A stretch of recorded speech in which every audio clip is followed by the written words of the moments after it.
Chapter 1. Homage to all past, future, and present Buddhas, Bodhisattvas, Pratyeka Buddhas, and Shravakas. Thus I have heard at one time, the Tathagata, entering Buddha's domain of experience, the profound sphere of reality, at Vulture Peak expounded to the supreme Bodhisattvas, who were pure and stainless, this king of glorious sutras, the sublime golden light, which is extremely profound upon hearing and profound upon examination.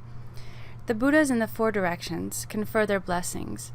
Blessings from Akshobhya in the east, Ratnaketu in the south, Amitabha in the west, all in wholesome deeds. I will proclaim this auspicious sublime discourse that exhausts all negative karma, grants all peace and happiness, completely eliminates suffering, which is adorned with all that is glorious, and is the foundation of omniscience.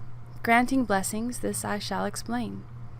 Sentient beings whose senses are defective, whose life expelled servants, in conflict with one another, afflicted with decline in material wealth, grief-stricken and miserable, ridden with fear and stricken by poverty, troubled by stars, planetary bodies, and fierce demonic spirits, or who see excruciating nightmares, following grief and fatigue, they should bathe well to render themselves clean and listen to the Sublime Sutra. Should those with virtuous intent and pure mind adorn themselves well in clean garments, then listen to the Sutra on the profound, the domain of the Buddha's experience. Through the awe-inspiring power of the Sutra, the suffering of all creatures, the likes of which cannot be endured, will forever be pacified.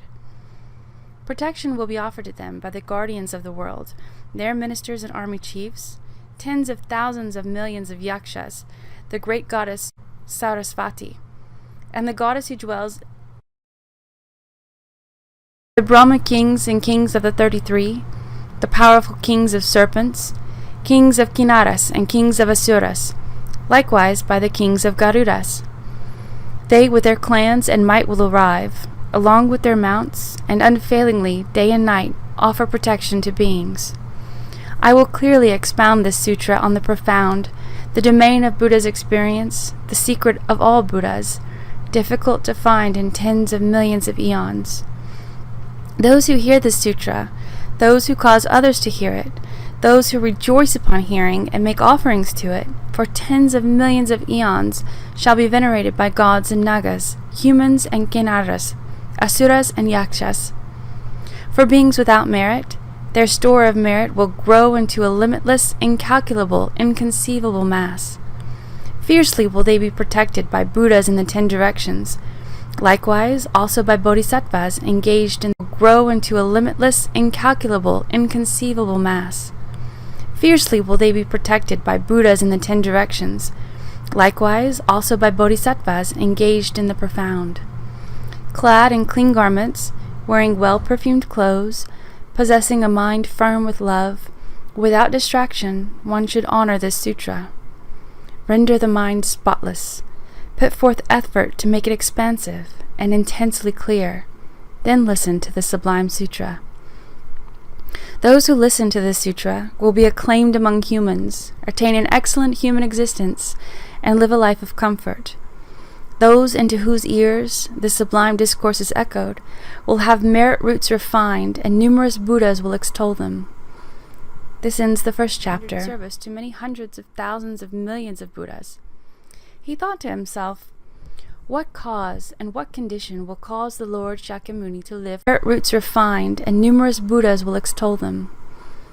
This ends the first chapter. Service to many hundreds of thousands of millions of Buddhas. He thought to himself, what cause and what condition will cause the Lord Shakyamuni to live for only 80 years? That is such a short life. Furthermore, he thought, the Lord has himself declared, there are 2 causes and 2 conditions which prolong life. What are the 2? They are namely renouncing killing and giving food wholly. As for the Lord Shakyamuni, he renounced killing for many incalculable hundreds of thousands of millions of eons. He perfectly adhered to the path of the 10 virtuous actions. He gave away food and external and internal objects completely. Not only that, he satisfied hungry living beings with the flesh, blood, bones, and marrow of his own body. Then, while this sublime being entertained such thoughts with regards to the Tathagata, His house transformed into a vast and expansive palace made of lapis lazuli, its color transformed by the Tathagata and filled with perfumes surpassing those of gods. In the four directions emerged 4 thrones made of divine jewels. These thrones came to be covered with mats of divine jewels and fine cotton raiment, and on those thrones appeared divine lotuses, adorned with numerous jewels, their color transformed by the Tathagata. From those lotuses arose 4 transcendent victor Buddhas. In the east appeared the Tathagata Akshobhya. In the south appeared the Tathagata Ratnaketu. In the west appeared the Tathagata Amitayas, and in the north appeared the Tathagata Dundubhivsara. When those Tathagatas appeared on those lion thrones in the great city of Rajagriha, was filled with bright light. That light pervaded all the 1,000 great thousand world systems in the 10 directions, and world systems as many as the grain. All sentient beings in the 1,000 great thousand worlds too became possessed of the joy of the gods. Beings whose senses were incomplete became possessed of complete senses. Beings blind from birth saw forms with the eyes. Deaf beings hear sounds with the ears. Insane beings regained their sanity. Distracted beings became focused. Naked beings became clothed in garments. Hungry beings became full-bellied. Thirsty beings were quenched. Beings afflicted with illness became free of disease. Beings whose bodily organs were defective became possessed of complete organs. Many astounding events took place in the world. Upon seeing those Buddhas, the Bodhisattva Ruchiraketu was greatly astounded. He was satiated, pleased, joyful, and delighted. Feeling happy and ecstatic, with hands folded in the direction of the Tathagatas, he bowed in homage, remembering those Tathagatas. Then reflecting on the qualities of the Tathagata Shakyamuni Buddha, he was vexed with misgiving about the lifespan of the Tathagata Shakyamuni Buddha. He wondered, how is it that the Lord Shakyamuni will live a brief life of only 80 years? Those Tathagatas, while knowing and realizing his thoughts, spoke to him thus: O child of noble family, do not think the Lord Shakyamuni Buddha will have such a short lifespan. Why? Because, O child of noble family, except for the perfectly and fully enlightened conqueror Tathagatas, we do not see among the worlds of gods, Maras or Brahmas, among ascetics and Brahmins, gods, humans, asuras, anyone who could perceive the furthest future reaches of the lifespan of the Tathagata, Lord Shakyamuni. As soon as those Tathagatas expressed this observation on the lifespan of the Tathagata Shakyamuni Buddha, then anyone who could perceive the furthest future reaches of the lifespan of the Tathagata, Lord Shakyamuni. As soon as those Tathagatas expressed this observation on the lifespan of the Tathagata Shakyamuni Buddha, then by the power of the Tathagata, the gods residing in the desire and form realms, including Nagas, Yakshas, Gandharvas, Asuras, Garudas, Kinnaras, and Mahoragas, as well as numerous hundreds of thousands of millions of Bodhisattvas, gathered and went to the house of the Bodhisattva Ruchiraketu. Then those Tathagatas proclaimed in verse this explanation of the lifespan of Tathagata Shakyamuni to the entire gathering. The drops of water in all the oceans can be measured, but no one can measure the lifespan of Shakyamuni. To the finest particle, the atoms of Mount Sumeru can be gauged, but no one can gauge the lifespan of Shakyamuni. The number of finest particles existing on his path the lifespan of Shakyamuni. The number of finest particles existing on his path can be measured, but not the span of the conqueror's life. Although through some device one may wish to measure space, no one can measure the lifespan of Shakyamuni. The number cannot be found that explains the fully enlightened Buddha lives this long, this many eons in eon terms, such as 100 million eons. There are 2 causes and 2 conditions for this: renouncing deadly violence and repeatedly giving plentiful food. The finite count of the lifespan of this great being that explains he will live this many eons cannot be found. The eons are indeed uncountable. Hence, I have no doubt, not even the slightest doubt, the finite limit of the conqueror's life is not observed anywhere. Then, at that time, in that assembly, the Brahman teacher and expounder called Kaundinya, along with at once. Bowing at the feet of the Tathagata, the Brahman teacher and expounder Kaundinya said to the Tathagata, "If the Lord Transcendent Victor is merciful to all living beings, compassionate, desirous of serving, apparent to all, equal to the unequaled, illuminating like the moon, wisdom and knowledge glowing like the sun, if you look upon all beings as upon your own son Rahula, then please give me some guidance." The Tathagata remained silent. Then, through the power of the Tathagata, in that assembly a confidence grew in a Lichavi youth called Sarva Loka Priyadarshana. And he spoke thus to the Brahman teacher and expounder Kaundinya. "Why do you seek guidance, great Brahman, from the Buddha? I will give you the guidance you seek." The Brahman said, "For the sake of honoring the Buddha, Lichavi youth, the size of a mustard seed. It is said that if one honors the relic the size of a mustard seed, one attains lordship over the gods of the 33. Listen, O Lichavi youth, to the king of the glorious Sutras, the Sublime Golden Light, which has features and qualities such as being difficult for all Shravakas and Pratyeka Buddhas to know and to comprehend. O Lichavi youth, the Sutra of the Sublime Golden Light is in this way difficult to know and difficult to comprehend. Hence we Brahmins of remote areas wish to have a relic the size of a mustard seed, which when held, either placed in a bowl or kept on the body, causes living beings to attain lordship over the gods of the 33. Why wouldn't you, O Lichavi youth, wish to receive a relic the size of a mustard seed from the Tathagata, and keep it in an urn so that living beings may attain lordship over the gods of the 33? O Lichavi youth, I seek such a boon." Then Sarvalok Priyadarshana, the Lichavi youth, and keep it in an urn so that living beings may attain lordship over the gods of the 33. O Lichavi youth, I seek such a boon. Then Sarvalok Priyadarshana, the Lichavi youth, replied in verse to the Brahman teacher and expounder of Kaundinya.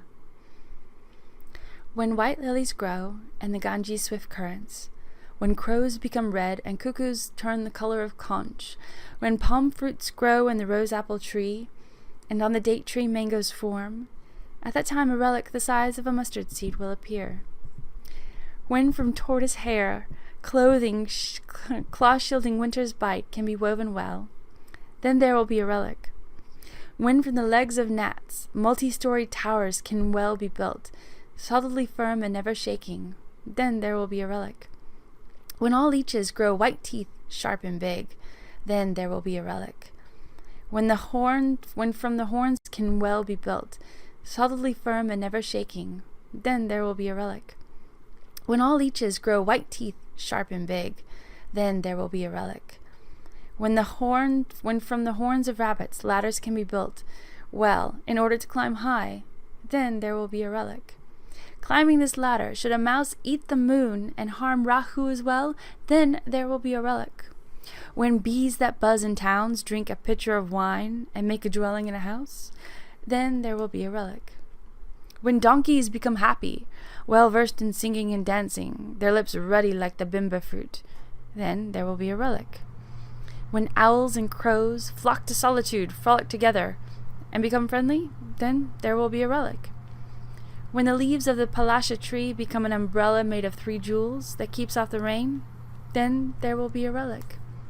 When large ocean vessels, fitted with turning devices and sails, float, a relic. When the leaves of the palasha tree become an umbrella made of 3 jewels that keeps off the rain, then there will be a relic. When large ocean vessels, fitted with turning devices and sails, float and set sail on land, then there will be a relic. When owls move freely, lifting the Gandhamana mountain in their beaks, then there will be a relic. After hearing these verses, the Brahman teacher and expounder Kaundinya replied to Sarvaloka Priyadarshana, the Lichavi youth, "Excellent, excellent, supreme youth. The son of Buddha, great orator, heroic and skillful in means, you have received the sublime prophecy. Listen to me, O youth, concerning the inconceivable greatness of the Tathagata, the protector and saver of the world.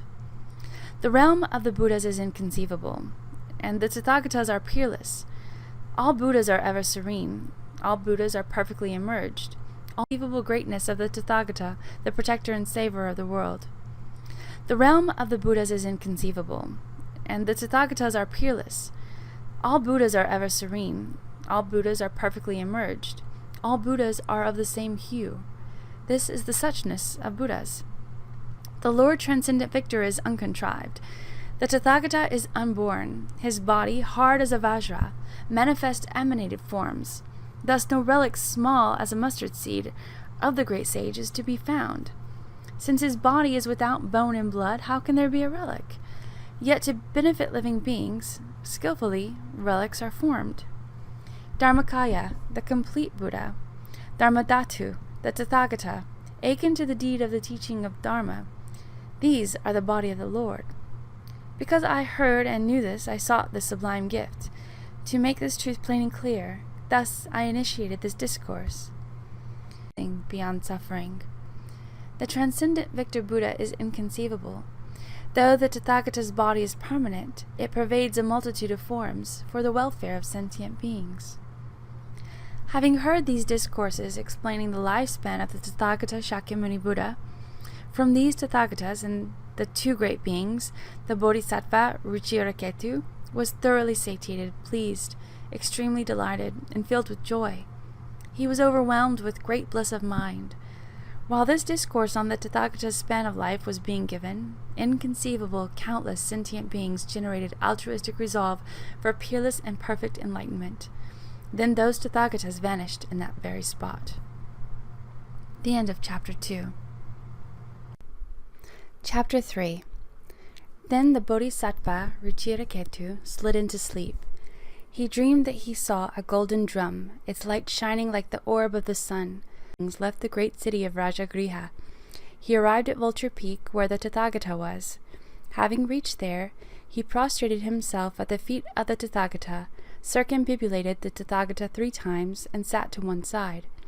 Sitting to one side, the Bodhisattva Ruchiraketu bowed to the Tathagata with hands folded in respect and recited those confessional verses he heard coming forth from the drum.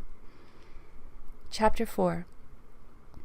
One night, without distraction, I dreamed a vivid dream. I saw a large and beautiful drum, filling the world with golden light and glowing like the sun, beaming brightly to all places. It was seen from 10 directions. Everywhere Buddhas were seated, on thrones of precious lapis, at the foot of jeweled trees, facing assemblies of many hundreds of thousands. I saw a form like that of a Brahmin, fiercely beat upon the drum. When he struck it, these verses issued forth. By the sound of this majestic drum of golden light, may the suffering of lower migration, Yama, and the poverty of the 3 realms, of the 1,000 worlds cease to be. By the sound of this majestic drum, may the ignorance of the world be dispelled. With fears quelled, just as vanquishing sages are unafraid, may sentient beings become fearless and brave. Just as the omniscient vanquishing sage in the world is possessed of every excellence of the Aryas, may countless beings too possess oceans of qualities, concentration, and the wings of enlightenment. By the sound of this majestic drum, may all beings be endowed with the melody of Brahma. May they touch the sublime enlightenment of Buddhas. May they turn the virtuous wheel of Dharma. Remaining for inconceivable eons, may they teach the Dharma to guide migrating beings, conquering delusion and overcoming affliction. May their attachment, hatred, and ignorance be pacified. May sentient beings who have fought for inconceivable eons, may they teach the Dharma to guide migrating beings, conquering delusion and overcoming affliction. May their attachment, hatred, and ignorance be pacified. May sentient beings who have fallen to lower migrations, whose bodies of bone are alight with the blazing flame, hear the speech of this majestic drum. May the proclamation, "Homage to the Tathagata," be heard. In the course of hundreds of births, and tens of thousands of millions of births, may every being remember their former lives, hear these teachings completely, and always recall the vanquishing sages. By the sound of this majestic drum, may beings always find the company of Buddhas.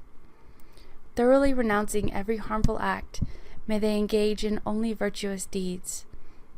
For humans, gods, and all creatures, whatever thoughts Whatever thoughts and wishes they have, may their every wish be totally fulfilled by the sound of this majestic drum. For beings born in the most terrible hells, bodies alight with blazing flame, who wander without aim, bereft of refuge, filled with grief, may tormenting fires utterly end. For those who bear the suffering of humans, for hell beings, animals, and hungry ghosts, may every suffering be completely dispelled by the sound of this majestic drum.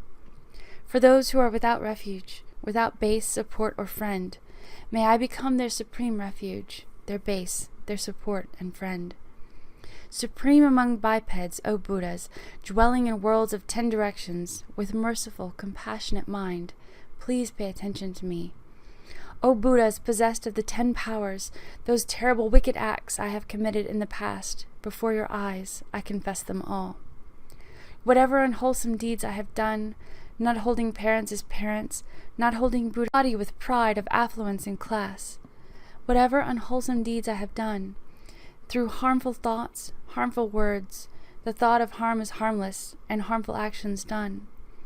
Whatever unwholesome deeds I have done, acting with the mind of a child, a mind dark with ignorance, or under the sway of a non-virtuous friend, greatly charged with emotion, discontent with wealth, afflicted with depression and malaise, or under the impulse of frivolous play.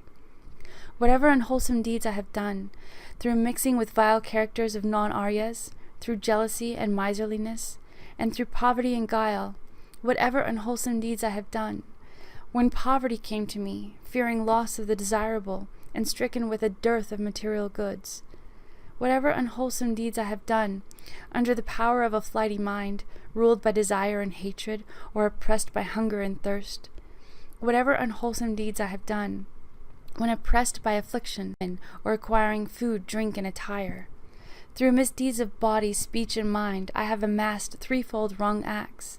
In these 3 ways, whatever I have done, these deeds I confess in full.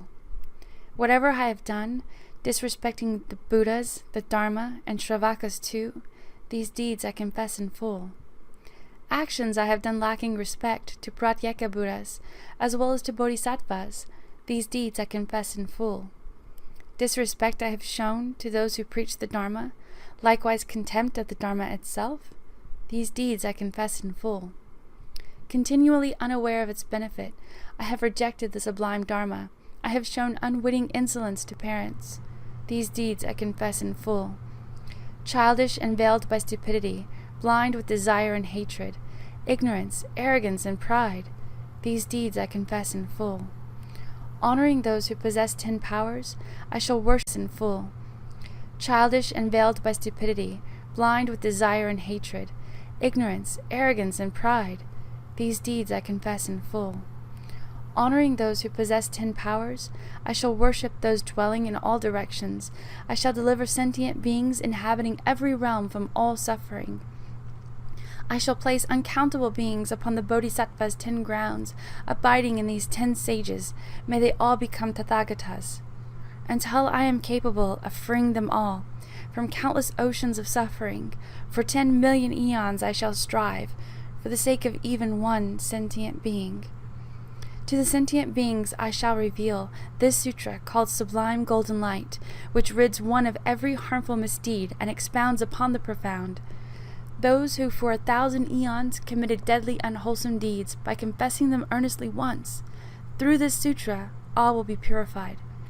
Swiftly and wholly 1,000 eons committed deadly unwholesome deeds, by confessing them earnestly once, through this sutra all will be purified.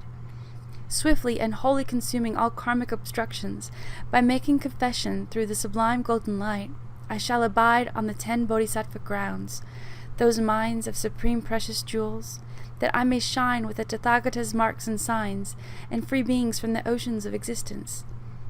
Through Buddhas, who are the water of the oceans, their inconceivable Tathagata qualities ache into the ocean's profound depth, I shall evolve into an omniscient king. Becoming a Buddha, I shall possess 10 powers, hundreds of thousands of concentrations, inconceivable magical mantra incantations, enlightenment's 7 wings, the 5 powers and 5 forces. O Buddhas who continually look upon beings, I request you gaze intently upon me. Your compassionate minds always overflowing, may you hold the remorseful wretchedness, sorrow, and fear. Solemnly fearing unwholesome deeds, I shall always keep my mind modest. Whenever I commit the smallest action, I will not succumb to frivolous excitement. Since Buddhas are compassionate and dispel the fright of all beings, I entreat them to hold the remorseful fast and free us from every fear.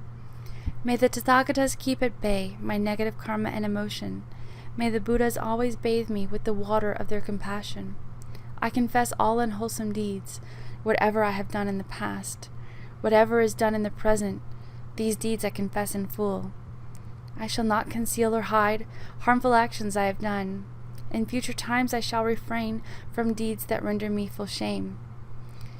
3 actions of the body, 4-fold of the voice, 3-fold of the mind, these deeds I confess in full. Actions I have done through body and speech, clearly impelled by the mind, moral, I will come to abide on the 10 grounds and acquire the Buddha's 10 great powers. Every unwholesome deed I have done that leads to unwanted results, in the presence of the Buddhas, these deeds I confess in full. In the wholesome virtuous deeds of all those dwelling in Jambudvipa, and those living in other worlds too, in these deeds I rejoice.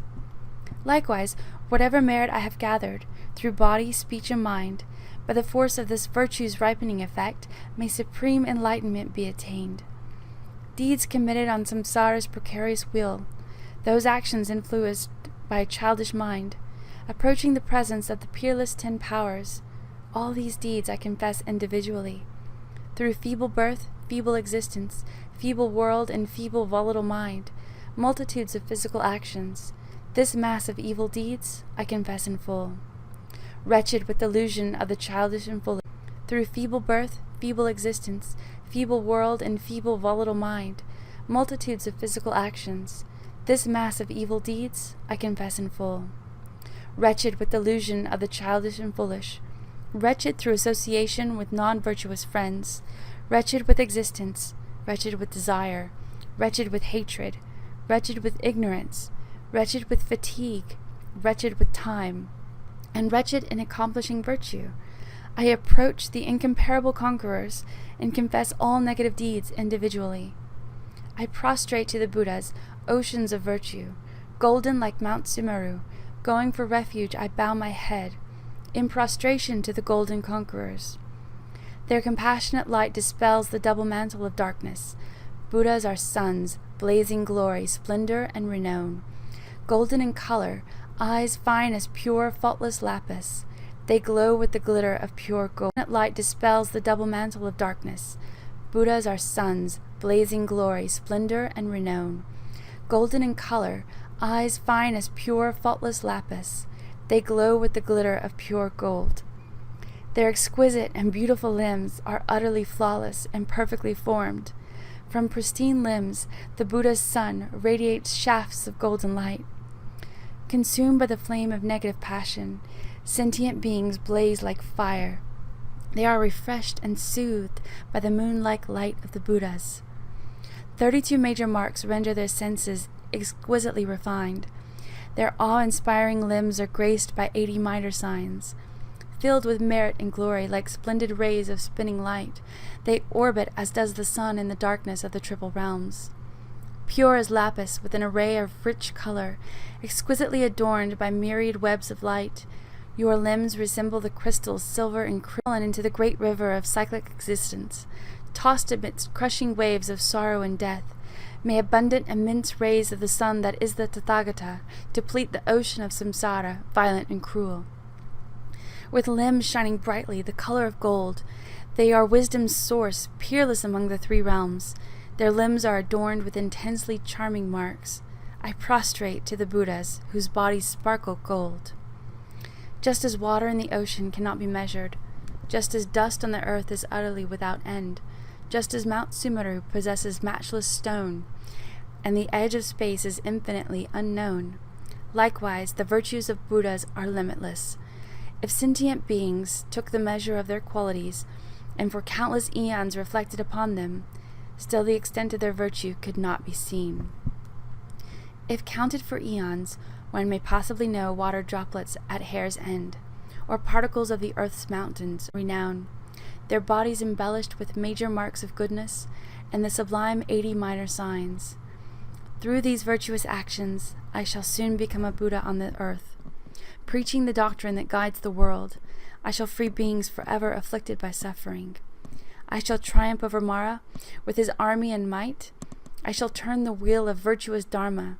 Abiding for inconceivable eons, I shall satisfy sentient beings with the water of Dharma's nectar. Just as conquerors of the past completed 6 perfections, these perfections I too shall fully achieve. My ignorance, hatred, and desire pacified, I shall conquer princes and tens millions of lives. Always recalling the vanquishing sages, I shall listen to their teachings in full. Through these virtuous actions, I shall always find the company of Buddhas. Accomplishing virtue, the source of every excellence, I shall thoroughly renounce unwholesome deeds. May the creatures of samsara's various realms be at peace, without the misery of their worlds. May beings who lack sense faculties or hold defective ones be endowed with the powers complete. For beings feeble in body, afflicted with disease, and in all 10 directions devoid of defense, may they swiftly be free of their ailments, obtain perfect senses, strength, and good health. For those imperiled by threats and death from kings or thugs, tormented by numerous hundreds of afflictions, may these beings, wretched, weak with sorrow, be free from hundreds of horrific fears. For those who are tortured, bound, and beaten, distressed by pain from beating, may those facing murder be endowed with life. May those who are feeble be without fear. May beings tortured by hunger, craving, and thirst immediately find a wealth of food and drink. May the blind see an abundance of forms, and the deaf hear captivating sounds. May the naked find plentiful attire, and the poor find mines of treasure. Through wealth of riches, grain, and jewels, may beings be endowed with serenity and joy. May no being face the pain of affliction. May all beings be attractive and handsome. Endowed with exquisite, beautiful, auspicious forms, may every life be replete with infinite joy. As soon as they wish, may there immediately be food, drink, great affluence and merit, large drums, lutes, and piwang, springs, pools, waterholes, and ponds, imbued with blue and golden lotuses. Likewise, may they receive at once food, drink, clothing, and wealth, gems like lapis, golden ornament, or health be seen. Instead, may beings have great complexion, and each other's radiance may they mutually shine. Whatever forms of excellence there are in the human world, wherever they are wished for, may these come to be. The moment they arise, through the ripening of virtue, may the aspirations of sentient beings be fulfilled. May perfumed incense, garlands, and ointments, clothing, powder, and abundant flowers rain down from the trees 3 times. Thus may sentient beings be filled with joy. May they venerate inconceivable Tathagatas in all the 10 directions, completing Bodhisattvas, Shravakas, and likewise the flawless, pristine Dharma. May migrating beings avoid the lower realms. May they go beyond the 8 unfortunate states. May they attain the 8 auspicious conditions. May meetings with Buddhas always be received. Always born in higher classes, may beings be replete with wealth and with grain. 8 unfortunate states. May they attain the 8 auspicious conditions. May meetings with Buddhas always be received. Always born in higher classes, may beings be replete with wealth and with grain. For numerous eons may they be endowed with great form, renown, complexion, and fame. May all women become like men, heroic, learned, lucid, and strong. Endeavoring to complete the 6 perfections, may they incessantly strive for enlightenment. May they come to behold Buddhas in the 10 directions, seated at ease upon precious lapis thrones, under bejeweled, exquisite, stately trees. May they hear the Buddha's Dharma explained. Unwholesome deeds I have performed, and created in wretched existences past. May those negative effects which ripen due to deeds be completely extinguished. May those beings who are tied to existence, tightly bound by the rope of the cyclic round, unravel their bondage with a wisdom hand and quickly be freed. May those negative effects which ripen due to deeds be completely extinguished. May those beings who are tied to existence, tightly bound by the rope of the cyclic round, unravel their bondage with a wisdom hand and quickly be freed from all suffering. Whatever beings here in Jambudvipa and in other world spheres too perform profound virtuous acts, in these deeds I rejoice in full. Through the merit of actions of body, speech, and mind, through rejoicing in others' virtue, may every fruit of my prayers and practice unfold. May the pristine, peerless enlightenment be attained. Those who recite this dedication, who prostrate and praise with an unsoiled mind, always devout and free of stains, shall avoid terrible rebirth for 60 eons. By reciting these prayers in verses, men, women, Brahmins, and royals, whose praise the conquerors with folded hands, will remember their births in every life. They shall receive bodies adorned with complete limbs and ears. This confession enters, have not performed virtue under just one Buddha, not 2, nor 4, nor 5, nor 10, nor in the presence of merely 1,000 Buddhas have they completed virtue. This is the end of Chapter 4. Chapter 5. Then the Tathagata said this to the noble goddess Bodhisattvas Muchaya. O noble goddess, at that time, at that moment, a king called Suvarnabhudra, with this eulogy of all the Tathagatas called the source of lotuses, praised past, future, and present Buddhas.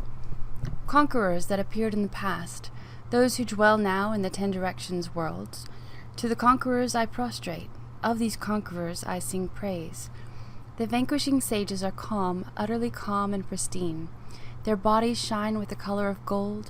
Their voices are the sweetest of all melodies, for they roar the melody of Brahma. Their eyes, long and flawless blue, resemble lotuses in full bloom.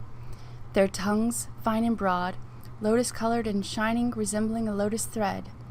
Their treasure hair, like the lotus and conch, of lapis color, swirls to the right. The eyes of Buddhas are slender as the waning moon. The navel of their bodies shines like a bee. Their noses, high on their lofty faces, are soft and fine, their color akin to divine gold. Always and incessantly, the taste senses of conquerors are smooth, sublime, and outstandingly supreme. A single hair emerges from their every pore and curls to the right. Their plaited hair, deep blue, lustrous, and glistening, is blue as the peacock's beautiful neck. As soon as they are born, their bodies illuminate the triple realms and all 10 directions worlds. Limitless suffering is dispelled by this light, and sentient beings are sustained with all happiness. In the realms of the hell beings, worlds, limitless suffering is dispelled by this light, and sentient beings are sustained with all happiness. In the realms of the hell beings, animals, hungry ghosts, humans, and gods, all beings are endowed with peace and happiness. Migrating beings of the lower realms are calmed. Of fine complexion, their bodies glow with the light of color of refined gold. Like a pure, spotless moon, the faces of Sugatas, smiling, are most beautiful and pristine. Their bodies and limbs are tender as a newborn child. Their excellent, heroic gait is that of a lion. Their long hands and very long arms are as branches of the sala tree, swung by the wind. Their full arm span, blazing light, issues rays like 1,000 suns, intensely bright. Flawless are the supreme forms of vanquishing sages, who brightly illuminate limitless worlds. The brilliance of Buddhas pales and eclipses the light of numerous suns, intensely bright. Flawless are the supreme forms of vanquishing sages, who brightly illuminate limitless worlds. The brilliance of Buddhas pales and eclipses the light of numerous suns and full moons in limitless hundreds of thousands of worlds. The sun of the Buddhas is the light of the world. Hundreds of thousands of Buddha suns, the light of the Tathagatas, are beheld by beings in countless hundreds of thousands of worlds.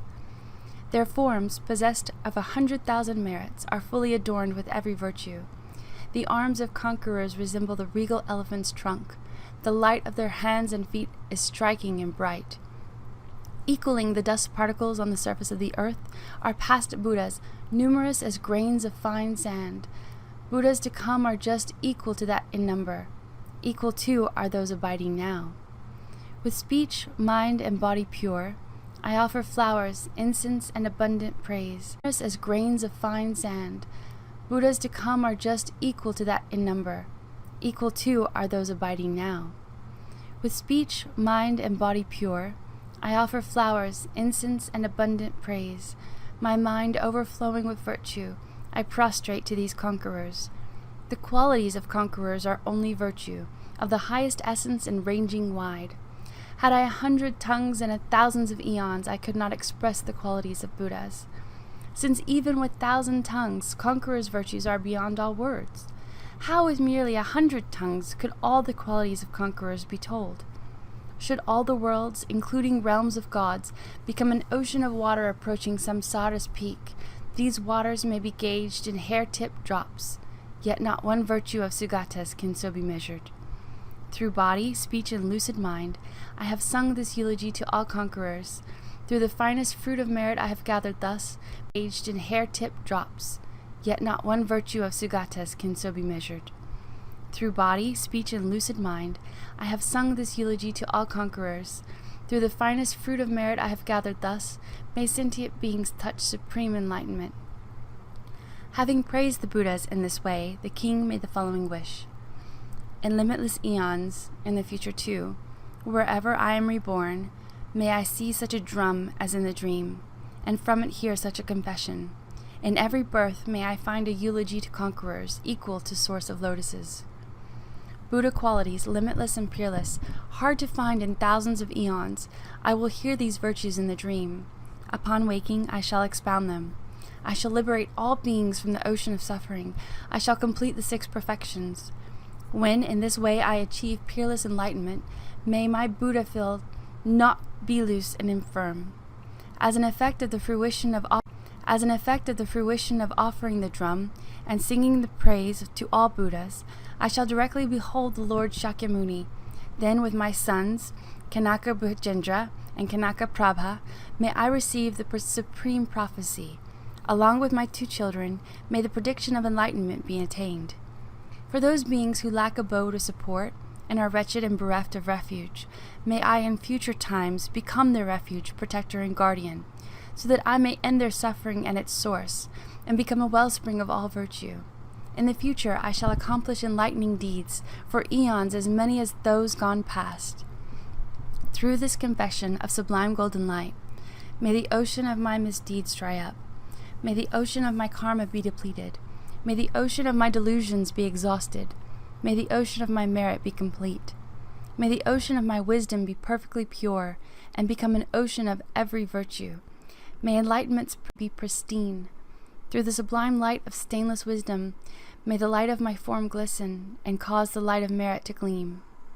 Always endowed with virtue's power, may I be renowned in all 3 realms, so I may free beings from an ocean of suffering, and offer peace and happiness vast as the sea. For eons and future times, I shall always engage in enlightening deeds. However many Buddhas exist in 3 realms, just as their worlds are impeccably distinguished, through the virtue of conquerors and limitless merit, may my Buddha field be likewise so. The end of Chapter 5. Chapter 6. Then at that time the Tathagata spoke these verses. In numerous other inconceivable sutras, I have expounded empty phenomena in detail. Hence, here in this Supreme Sutra, empty phenomena I will just briefly explain. As the beings of slight intelligence, ignorance, are incapable may be delivered from cyclic existence, through compassionate ways, methods, and other means, I have expounded this Sublime Sutra. The body is like an empty village or house. Senses are like soldiers and thieves. Although they live in the same village, they are unaware of each other. The eye's sense runs after forms. The ear sense indulges in sounds. The nose sense captures numerous smells. The tongue sense always hunts taste. The body sense pursues tactile sensations, and the mental sense grasps at phenomena.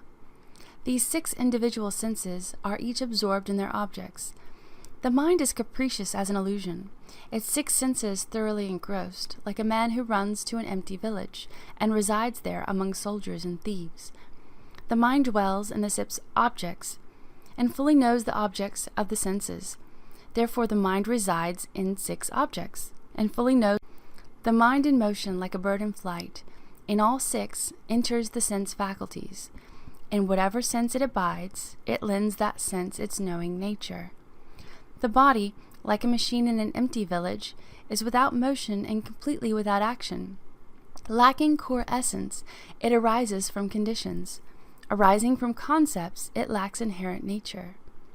Earth, water, fire, and wind, abiding separately in different parts, like deadly snakes in the same den, are ever in conflict with each other. Of these four snakes of elements, two move up and two move down. Moving by twos in directions and subdirections, these snakes of the elements will surely perish. The earth snake and the water snake perish down below.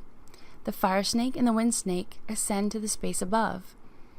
Due to actions done in the past, the mind and consciousness depart from their abodes. Gods, humanity, the body is filled with urine and foul matter. Not pleasant, it becomes a heap of worms, discarded like wood at the charnel ground. Behold these things, O goddess. Here beings, persons, and likewise phenomena are empty. Due to ignorance, they arise. These great elements have no great origination. Originating from the unoriginated, they lack origination. Since that which originates does not originate, I have called them the great elements.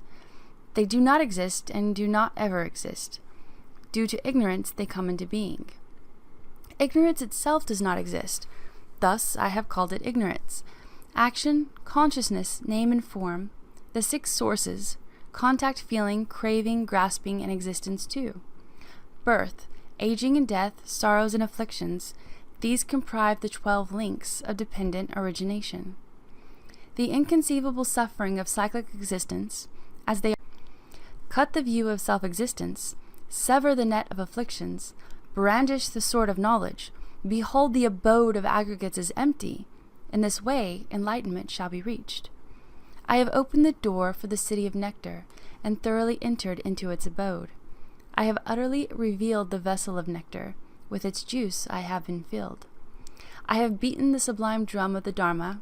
I have blown Dharma's supreme conch. I have rained a sublime shower of Dharma. I have ignited Dharma's supreme torch. I conquered the potent enemy, the afflictions, and hoisted Dharma's victory banner high. I rescued beings from the ocean of existence, and sealed the path of the 3 lower realms.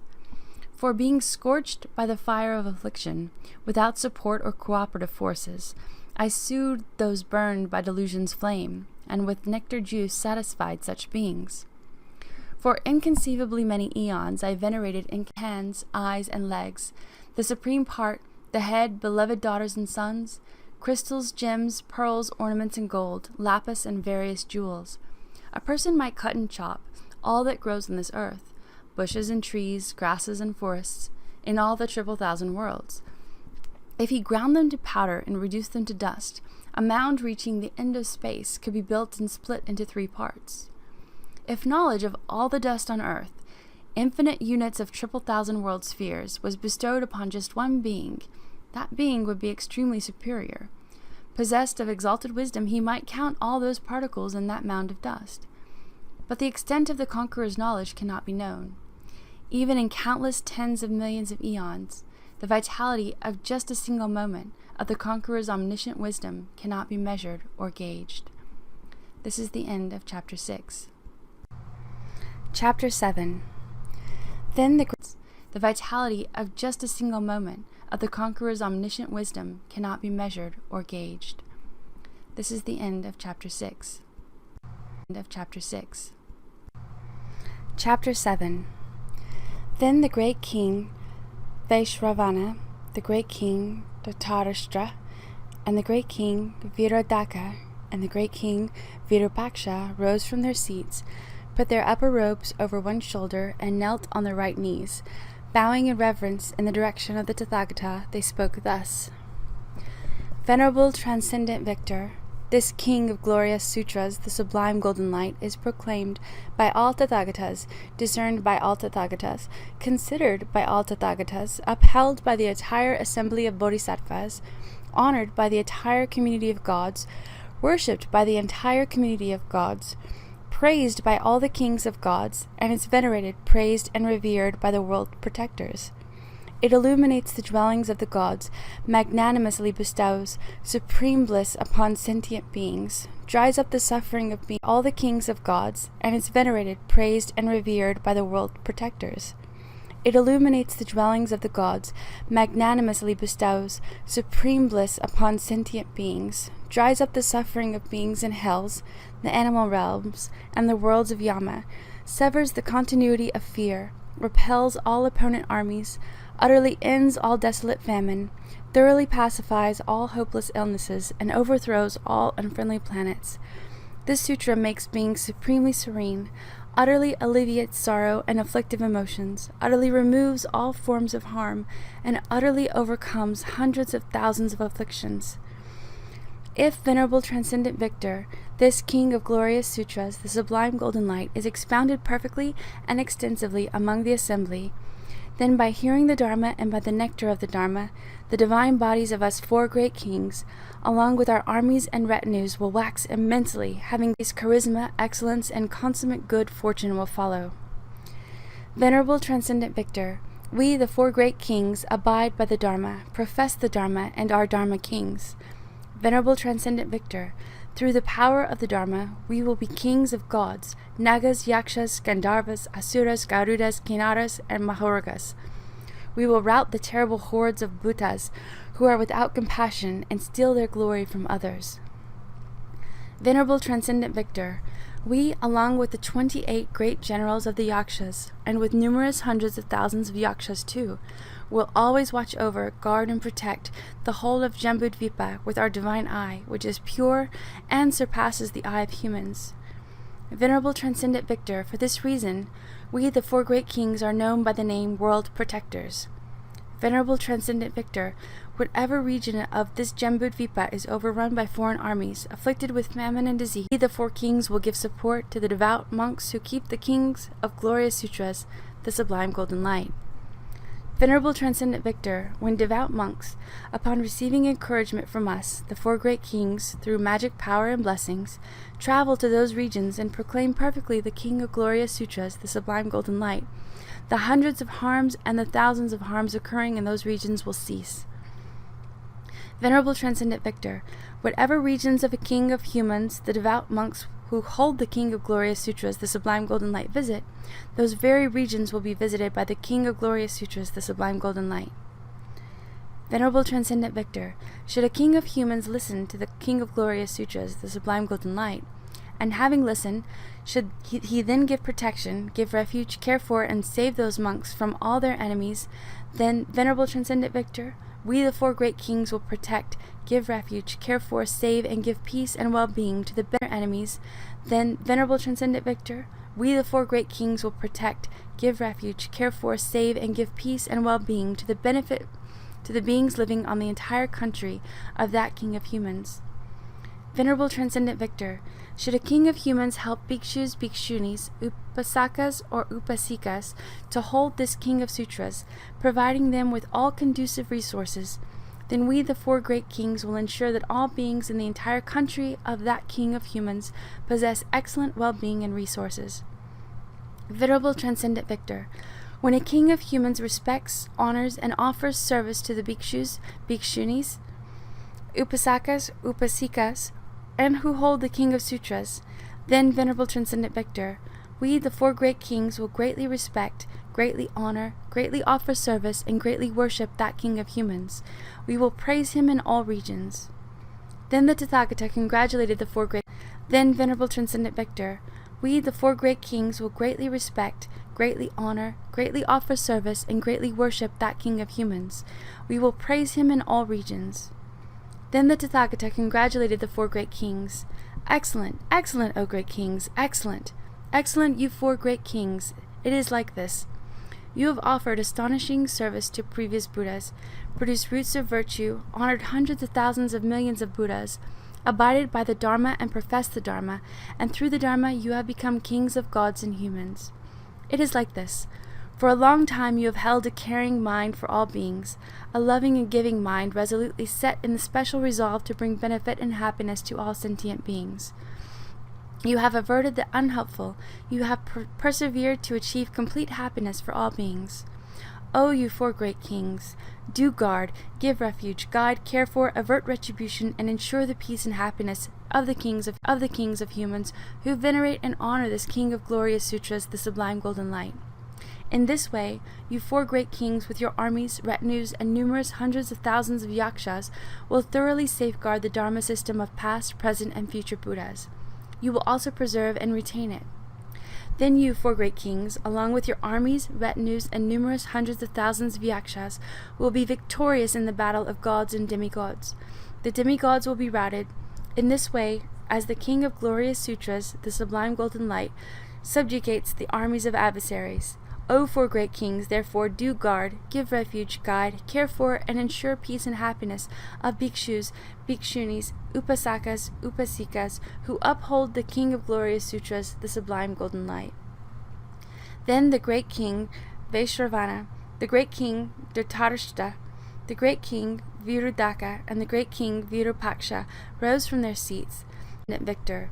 Wherever in the future, in villages, cities, towns, country vales, in the whole country, at royal courts, and whichever regions of a king of humans it may reach, if the King of Glorious Sutras, the Sublime Golden Light, is utilized by a certain king of humans to wield sovereign authority according to the treatise on kingship, called the Inviolable Commitments of Divine Kings, and if he continually listens to, venerates, and worships this King of Glorious Sutras, the Sublime Golden Light, or reveres, venerates, worships, and honors bhikshus, bhikshunis, upasakas, or upasikas, who uphold this King of Sutras, and listens to the King of Glorious Sutras, the Sublime Golden Light, then, through the water of listening to the Dharma and the nectar of the Dharma, the divine bodies of us 4 great kings, our retinues, and numerous hundreds of thousands of Yakshas will increase immensely in majesty. We will receive perseverance, energy, and power. Our majesty, glory, and hundreds of thousands of Yakshas will make our bodies invisible. Now and in the future, we will visit any place, villages, cities, towns, country vales, royal courts, or the entire nation, where this King of Glorious Sutras, the Sublime Golden Light, is utilized. We will perpetually protect, give refuge, guide, look after, avert retribution, and ensure peace and happiness of the King of Humans who listens to, venerates, and worships the King of Glorious Sutras, the Sublime Golden Light. We will perpetually protect, give refuge, guide, look after, avert retribution, and ensure peace and happiness of the royal courts, their lands and regions. We will free these lands from all fear, harm, and conflicts. Invading armies will be turned away. Should a hostile king encroach upon a king of humans who listens to, venerates, and worships this King of Glorious Sutras, the Sublime Golden Light, and Venerable Transcendent Victor, should this hostile encroaching king think to himself, "With the 4 divisions of my army, I will march to that region and destroy it," a battle will take place between the hostile king and the other king. Even if the other king retreats to his own kingdom, there will be conflicts between the regions. There will be fierce troubles for the other king. There will be planetary afflictions and sicknesses in his territory. Hundreds of different disturbances will break out in the land. Venerable Transcendent Victor, should the invading king go back to his land, there will be hundreds of different disturbances and hundreds of different urgent problems. Venerable Transcendent Victor, if that hostile king builds up the 4 divisions of his army and advances to meet a foreign power, leaving his land behind and pressing ahead with the 4 divisions of his army to that foreign land, and if the land he seeks to overrun is a land where the King of Glorious Sutras, the Sublime Golden Light, exists, then, Venerable Transcendent Victor, we, the 4 kings, along with our armies, retinues, and numerous hundreds of thousands of Yakshas, will make our bodies invisible and go there. Even before it enters the land, we will turn back this foreign army to that very spot. We will create hundreds of different difficult situations for him and cause the hostile king will not be able to enter this land, much less cause destruction to it. Then the Tathagata congratulated the 4 great kings and said, "Excellent, excellent, O great kings! O you 4 great kings, excellent again! You have performed perfectly for hundreds of thousands of millions of eons. For the sake of this peerless, perfect enlightenment, do protect, save, guide, look after, avert retribution, and ensure peace and happiness of a king of humans who listens to, venerates, and worships the King of Glorious Sutras, the Sublime Golden Light. Likewise, do protect, save, guide, look after, avert retribution, and ensure peace and happiness to those royal courts, cities, lands, and regions. Do set free those lands from all fear, harm, and strife. Do turn back foreign armies. Do take delight in ensuring that the kings in Jambudvipa do not fight, do not allege, do not dispute, or wage war. If, in the 84,000 cities in this Jambudvipa, 84,000 kings remain immensely happy and contented in their own land, do take delight in ensuring that the kings in Jambudvipa do not fight, do not allege, do not dispute or wage war. If, in the 84,000 cities in this Jambudvipa, 84,000 kings remain immensely happy and contented in their own lands, remain immensely happy with power over their kingdoms, do not intimidate each other with stockpiles of wealth, do not generate violence against each other, and are contented with the lordship of a king over their kingdoms achieved according to the karma they have gathered, do not threaten one another and do not advance to destroy land, but instead, if the 84,000 kings in the 84,000 cities in this Jambudvipa have loving thoughts for each other, mutual loving and caring thoughts, and do not fight, allege, dispute, or wage war, and remain very happy in their own lands, then, as a result of this, you 4 great kings, with your armies and retinues, will flourish. That region will have years of good harvest, will be relaxed and happy, and the land will be full of people and men. The land will become lush. Seasons, months, fortnights, and great kings, with your armies and retinues, will flourish. That region will have years of good harvest, will be relaxed and happy, and the land will be full of people and men. The land will become lush. Seasons, months, fortnights, and entire years will be marked by abundance and plenty. The planets, stars, moon, sun, day, and night will move smoothly. Rain will continually fall at the right time. All beings in the whole of Jambudvipa will be rich with wealth and grain. They will be wealthy. They will not be miserly. Instead, they will be generous. They will follow the path of 10 virtuous deeds. Most of them will be born into worlds of higher states of existence. The divine lands of gods will be full of gods and their divine children. O great kings, suppose a certain being becomes a king of humans. If he then listens to, venerates, and worships this king of glorious sutras, the sublime golden light, and also if he respects, reveres, venerates, and worships bhikshus, bhikshunis, upasakas, and upasikas who uphold this king of glorious sutras, the sublime golden light, then, with the nectar of the waterfall of Dharma teachings, he will satisfy your bodies. The great majesty of your divine bodies will increase. He will induce perseverance, energy, and power, and this will increase your majesty, glory, and excellence. This king of humans will make inconceivably great, vast offerings to me, the Tathagata, the Arhat, the perfectly enlightened Buddha Shakyamuni. With all his inconceivably great and vast material resources, this king of humans will make offerings to hundreds of thousands of millions of past, future, and present Tathagatas too. Therefore, great protection will be accorded to that king of humans. Therefore, that king of humans will be fully protected, saved, looked after, and guided. His retribution will be averted, and his peace and happiness ensured. His sublime queen, royal children, retinues of the queen, and all retinues of the royal court will be fully protected, saved, looked after, and guided. Their retribution will be averted, and their peace and happiness ensured. They will experience manifold joys. The cities and lands too will be fully protected and looked after, and will be without harm and without enemies. They will not be trodden over, harmed, or attacked by a rival army. When he had spoken thus, the great king Vaishravana, the great king Dhritarashtra, the great king Virudaka, and the great king Virupaksha addressed the Tathagata in this way.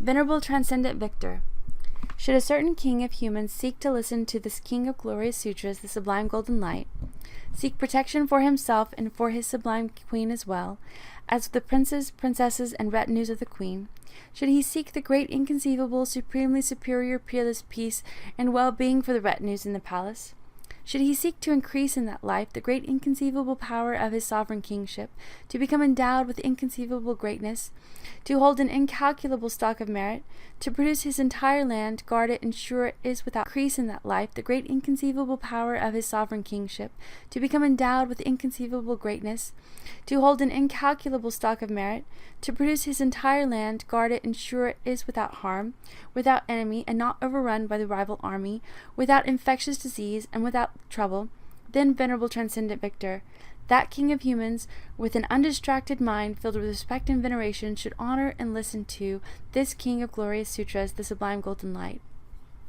In order to listen to this king of sutras, this king of glorious sutras, the sublime golden light, that king of humans will go to the exalted palace. Having arrived there, he will sprinkle the palace with water of various perfumes, and strew it with various flowers.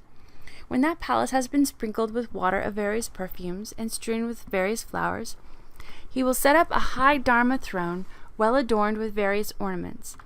The king of human will wash his body, put on well-perfumed clothes, where new has been sprinkled with water of various perfumes and strewn with various flowers. He will set up a high Dharma throne, well adorned with various ornaments. The king of human will wash his body, put on well-perfumed clothes, wear new attire, and adorn himself with various ornaments. He will lay a much lower seat for himself. Once seated on that seat, he will cease to be haughty with the pride of a king. In that place he will not experience craving for domain of his kingdom. With a mind that is free from pride, arrogance, and haughtiness, he will listen to the King of Glorious Sutras, the Sublime Golden Light. He will generate the awareness that sees the monk who expounds the Dharma as the teacher. At that time and at that moment, that king of the humans will look with affection and kindness upon his sublime queen, princes, princesses, and retinues of the queen. He will speak kind words to his sublime queen, princes, and princesses. He will also speak kind words to the retinues of the queen. To celebrate hearing the Dharma, a myriad of joy will receive the expounder of the Dharma. When they said this to him, the Tathagatas said this to the great four kings. O great kings, at that time and at that moment, the king of the humans will clothe himself wholly in white, light-colored, new, beautiful clothing. He will adorn himself exquisitely with various ornaments. He will hold white umbrellas as well. With great royal might and pageantry, taking various auspicious items, he will leave the palace in order to receive the expounder of the Dharma. Why? Because, for as many hundreds of thousands of millions of eons as the numbers of steps he takes there, he will shun cyclic existence. For as many hundreds of thousands of millions of eons as the number of steps he takes, he will obtain the Chakravartin kingship. In that life, his royal domain will increase inconceivably by the number of steps he takes. He will obtain expansive dwellings of divine palaces made of the 7 jewels for many hundreds of thousands of millions of eons. A king of the human race, full strength of a great crowd, and will be handsome too. He will be good-looking and attractive. He will be endowed with supreme complexion. In all his births he will meet Tathagatas. He will find virtuous friends. He will hold an incalculable stock of merit. O great kings, seeing such benefits of virtue, the king of humans will go nearly 1 league to receive the expounder of the Dharma. He will go 100 leagues, or 1,000 leagues to receive the expounder of the Dharma. He will generate a sense of seeing the expounder as the teacher. He will think to himself, Today, the Tathagata, the Arhat, the fully enlightened Shakyamuni Buddha will enter my palace. Today, the Tathagata, the Arhat, the fully enlightened Shakyamuni Buddha will enjoy a meal in my palace. Today, I will hear the Tathagata, the Arhat, the fully enlightened Shakyamuni Buddha's Dharma, vastly unlike anything in the world. Today, by hearing the Dharma, I will advance irreversibly to the peerless perfect enlightenment. Today, I will great offerings to the past, future, and present Buddhas. Today, I will utterly sever the continuum of all suffering for beings in the worlds of hell, animals, and Yama. Today, I will plant seeds of virtue to obtain several hundreds of thousands of millions of bodies of a Brahmin king. Today, I will plant seeds of merit to obtain several hundred thousands of millions of bodies of chakra.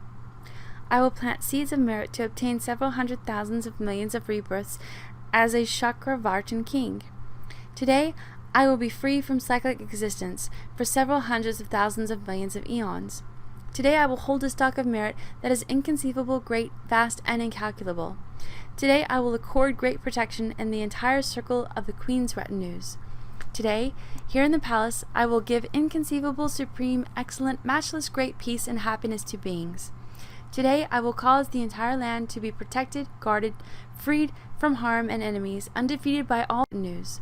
Today, here in the palace, I will give inconceivable, supreme, excellent, matchless, great peace and happiness to beings. Today, I will cause the entire land to be protected, guarded, freed from harm and enemies, undefeated by all foreign armies, free from infectious diseases, and free of conflict. O great kings, if that king of humans should respect, revere, venerate, and worship bhikshus, bhikshunis, upasakas, and upasikas, who uphold this king of glorious sutras, the supreme golden light, out of such devotion to the sublime Dharma, and should he give the best share of merit thus acquired to you, the 4 great kings, along with your armies and retinues, assemblies of gods, and numerous hundreds of thousands of Yakshas, then that human king's accumulation of merit and virtue and the inconceivable grandeur of his life and royalty will increase greatly. In that life, the king will be endowed with inconceivable majesty. He will be adorned with glory, excellence, and majestic charisma. He will utterly rout merit and virtue, and the inconceivable grandeur of his life and royalty will increase greatly. In that life, the king will be endowed with inconceivable majesty. He will be adorned with glory, excellence, and majestic charisma. He will utterly rout all adversaries and enemies in accordance with the Dharma. When he had spoken thus, the four great kings said this to the Tathagata. Suppose a certain being becomes a king of humans, with such devotion to the Dharma. Should he listen to this king of glorious sutras, the sublime golden light, and likewise respect, revere, venerate, and worship bhikshus, bhikshunis, upasakas, and upasikas, who uphold this king of glorious sutras, the sublime golden light? Should he thoroughly sweep and clean his palace for the sake of us, the four great kings, sprinkle it with various perfumed water, and hear the Dharma along with us four great kings? And then, for his own sake, and for the sake of all gods, should he give away a little share of the merit roots? Then, venerable transcendent victor, great kings, sprinkle it with various perfumed water, and hear the Dharma along with us four great kings. And then, for his own sake, and for the sake of all gods, should he give away a little share of the merit roots? Then, venerable transcendent victor, for the sake of us, the four great kings, as soon as the bhikshu who expounds the Dharma takes his Dharma seat, he will light various fragrant incenses. Venerable transcendent victor, as soon as perfumed incenses are lit for the purpose of worshipping this king of glorious sutras, the sublime golden light, vines having various fragrances and perfumes will issue forth. In that instant, second, and moment, in the sky above us, four great kings, there will emerge umbrellas made of vines of various incenses and perfumes. Tremendous fragrances of perfumes will be sensed. Like that light of gold will arise, and this light will illuminate our dwellings. Venerable transcendent victor, in that instant, second, and moment, the vines of incense and perfume will appear in the sky above, and this light will illuminate our dwellings. Venerable transcendent victor, in that instant, second, and moment, the vines of incense and perfume will appear in the sky above the dwellings of Brahma, Lord of the fearless world, Indra, king of the gods, and great goddess Sarasvati, the great goddess Drdha, the great goddess Shri, Samjnaya, the great general of Yakshas, along with the 28 generals of the Yakshas, Mahashrava, the divine son Vajrapani, the great general of Yakshas, Manibhadra, the great general of Yakshas, Hariti, with her retinue of 500 sons, Anavatapta, the king of Nagas and Sagara, the great king of Nagas. The umbrellas of various incenses and perfumes will remain afloat in their dwellings. Exorbitant fragrances of perfumes will be sensed. Golden light will flood their abodes, and these lights will illuminate all their dwellings. When they said this to him, the Tathagata replied in this way to the four about the dwellings of you four great kings alone. Why?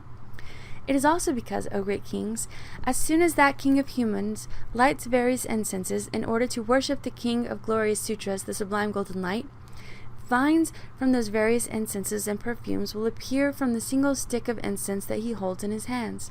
Then, at that instant, second, and moment, in the entire 1,000 great thousand world systems in which there exist 1,000 million moons, 1,000 million suns, 1,000 million great oceans, 1,000 million Sumerus, the king of mountains, 1,000 million Chakravatas, and Mahachakravas, the king of mountains, 1,000 million world systems, and the four continents, 1,000 million gods in the class of the four great kings, 1,000 million gods of the 33rd abode of the desire realm, 1,000 million gods of neither awareness nor non-awareness of the formless realm, and in the abodes of 1,000 million gods of the 33, in all these triple Suras, Garudas, Ginaras, and Maharagas, the vines of various incenses and perfumes will float. Those beings will smell fragrance of exalted perfumes. Golden lights will flood their divine dwellings and illuminate them. O great kings, in this way, just as in the sky above the divine dwellings in the great 1,000 world systems, those vines of incenses and perfumes will abide as umbrellas.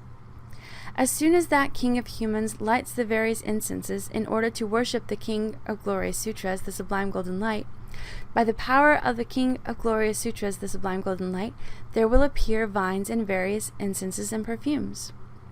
At that instant, second, and moment, on all sides in the 10 directions and in numerous world systems, as many as hundreds of thousands of millions of Buddha field equaling grains of sand in the river Ganges, and in the sky above as many hundreds of thousands of millions of Tathagatas equaling grains of sand in the river Ganges, umbrellas made of world systems, as many as hundreds of thousands of millions of Buddha field equaling grains of sand in the river Ganges, and in the sky above as many hundreds of thousands of millions of Tathagatas equaling grains of sand in the river Ganges, umbrellas made of vines of various incenses and perfumes will appear.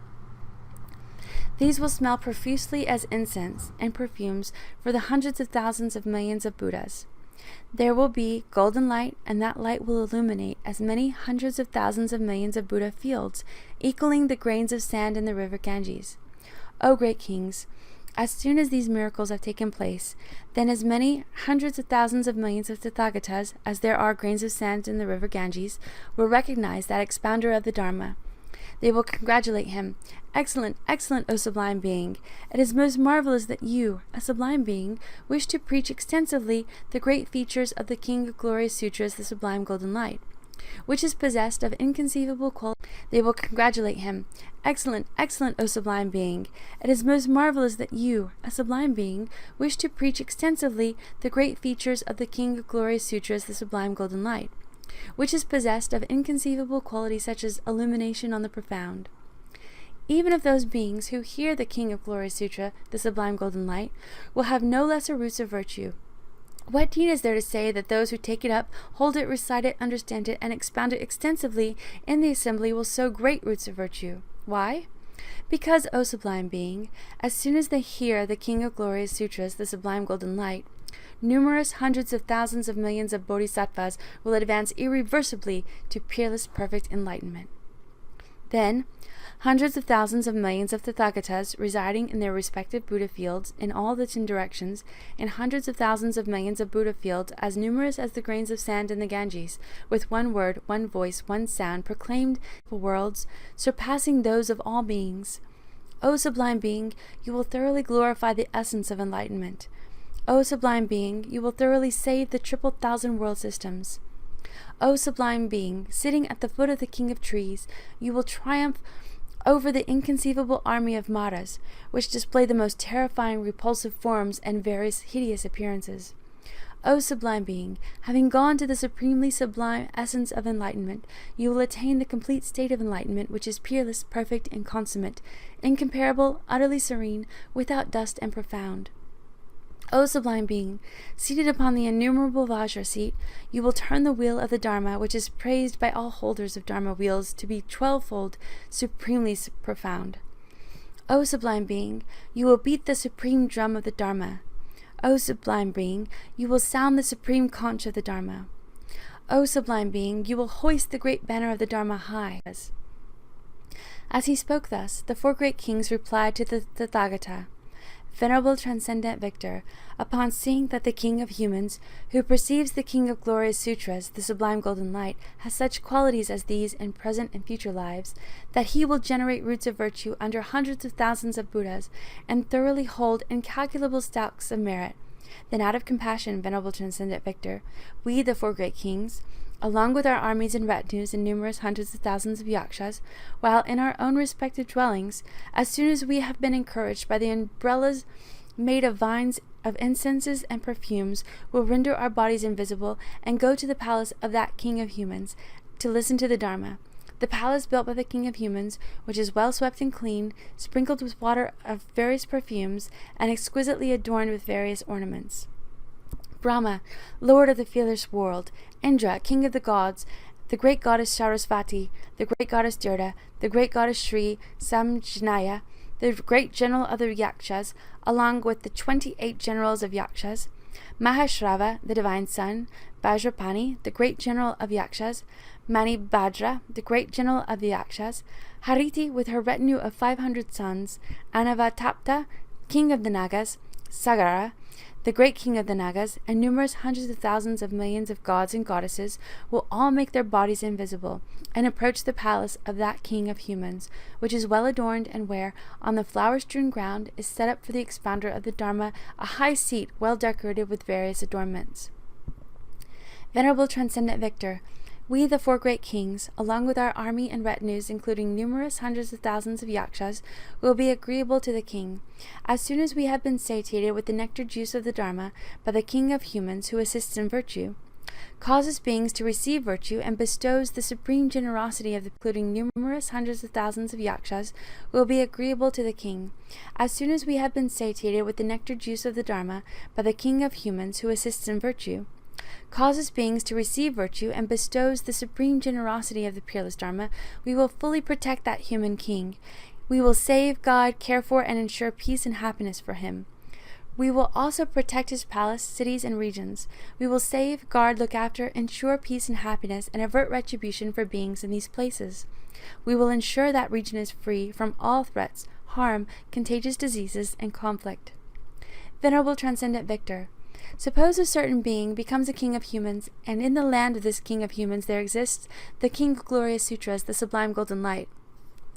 Venerable Transcendent Victor, if that king of humans does not respect, revere, venerate, or worship bhikshus, bhikshunis, upasakas, and upasikas who uphold the king of glorious Sutras, the Sublime Golden Light, then he will not satisfy us for Venerable Transcendent Victor, if that king of humans does not respect, revere, venerate, or worship bhikshus, bhikshunis, upasakas, and upasikas who uphold the king of glorious Sutras, the Sublime Golden Light, then he will not satisfy us four kings or numerous hundreds of thousands of millions of Yakshas with the hearing of the Dharma and the nectar juice of the Dharma. He will not venerate us. These divine bodies of ours will not increase in majesty. Our perseverance, might, and power will not be enhanced. Majesty, glory, and excellence will not increase in our bodies. Venerable Transcendent Victor, we four great kings, along with our armies and retinues and numerous hundreds of thousands of millions of Yakshas, will neglect the land. Venerable Transcendent Victor, when we neglect the land, then all the assembly of the gods and goddesses who dwell in the land will also neglect the land. Venerable Transcendent Victor, when the gods and goddesses discard the land, there will be various conflicts in the land.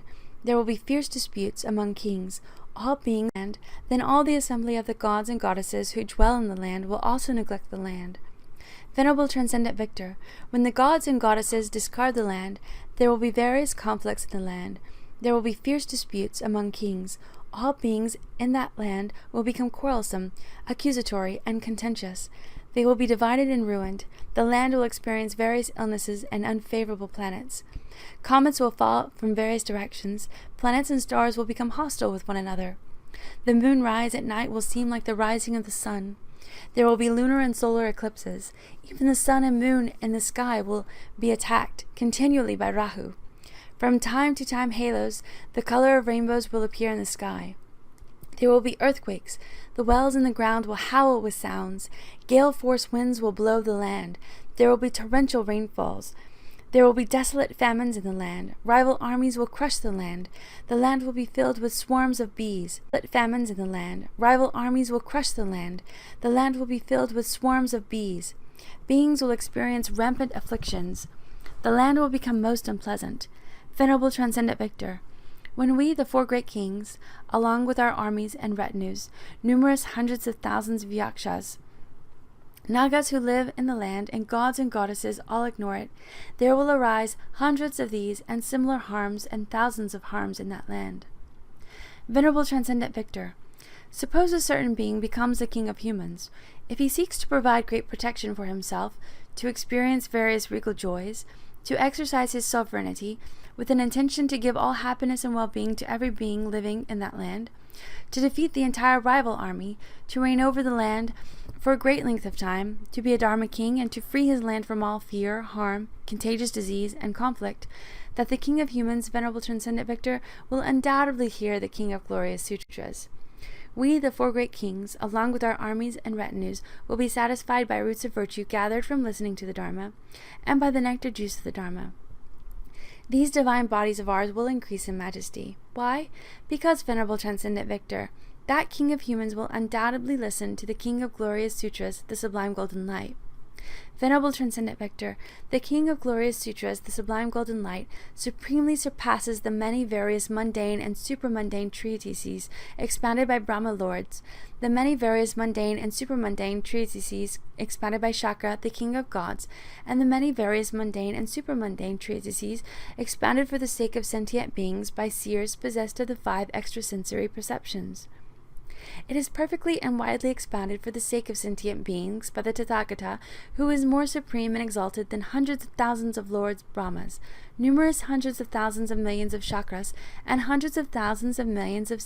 The King of Glorious Sutras, the Sublime Golden Light, is expounded so that kings of humans in Jambudvipa may be supreme reigning kings, and beings may be happy, fully protect their lands, and reign their lands, and that their lands may be without harm and enemies, that they may defeat the armies of the adversaries and turn them away, that there may be no infectious illness and conflict in those lands, that through the Dharma those lands may be without conflict and not overrun, that these kings of humans may light the great torch of the Dharma and illuminate their lands, that all the divine dwellings may be filled with gods and divine children, that we, the 4 great kings, along with armies and retinues and numerous hundreds of thousands of Yakshas, and all the gatherings of the gods dwelling in Jambudvipa may be satisfied, that all may be auspicious, that these divine bodies of ours may increase in majesty, that perseverance, power, and strength may be instilled in our bodies, that majesty, glory, and excellence may flow into our gatherings of the gods dwelling in Jambudvipa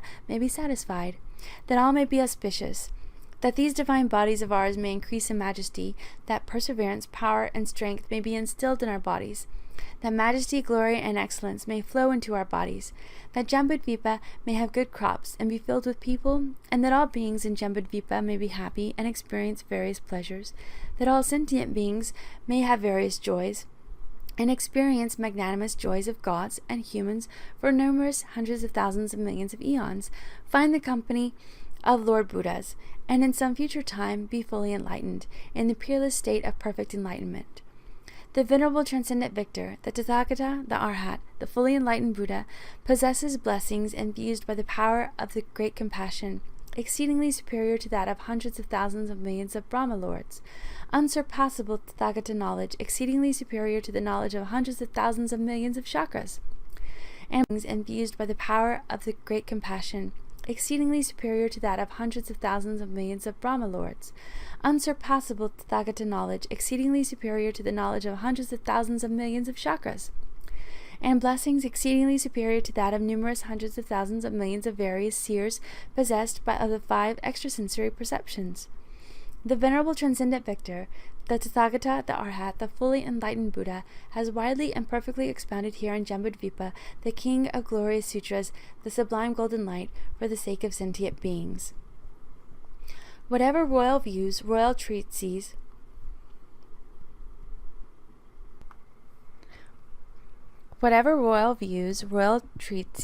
treatises, and royal duties there are in the whole of Jambudvipa, which ensure happiness for sentient beings, all have been revealed, stated, and expounded by the Venerable Transcendent Victor, the Tathagata, the Arhat, the fully enlightened great kings.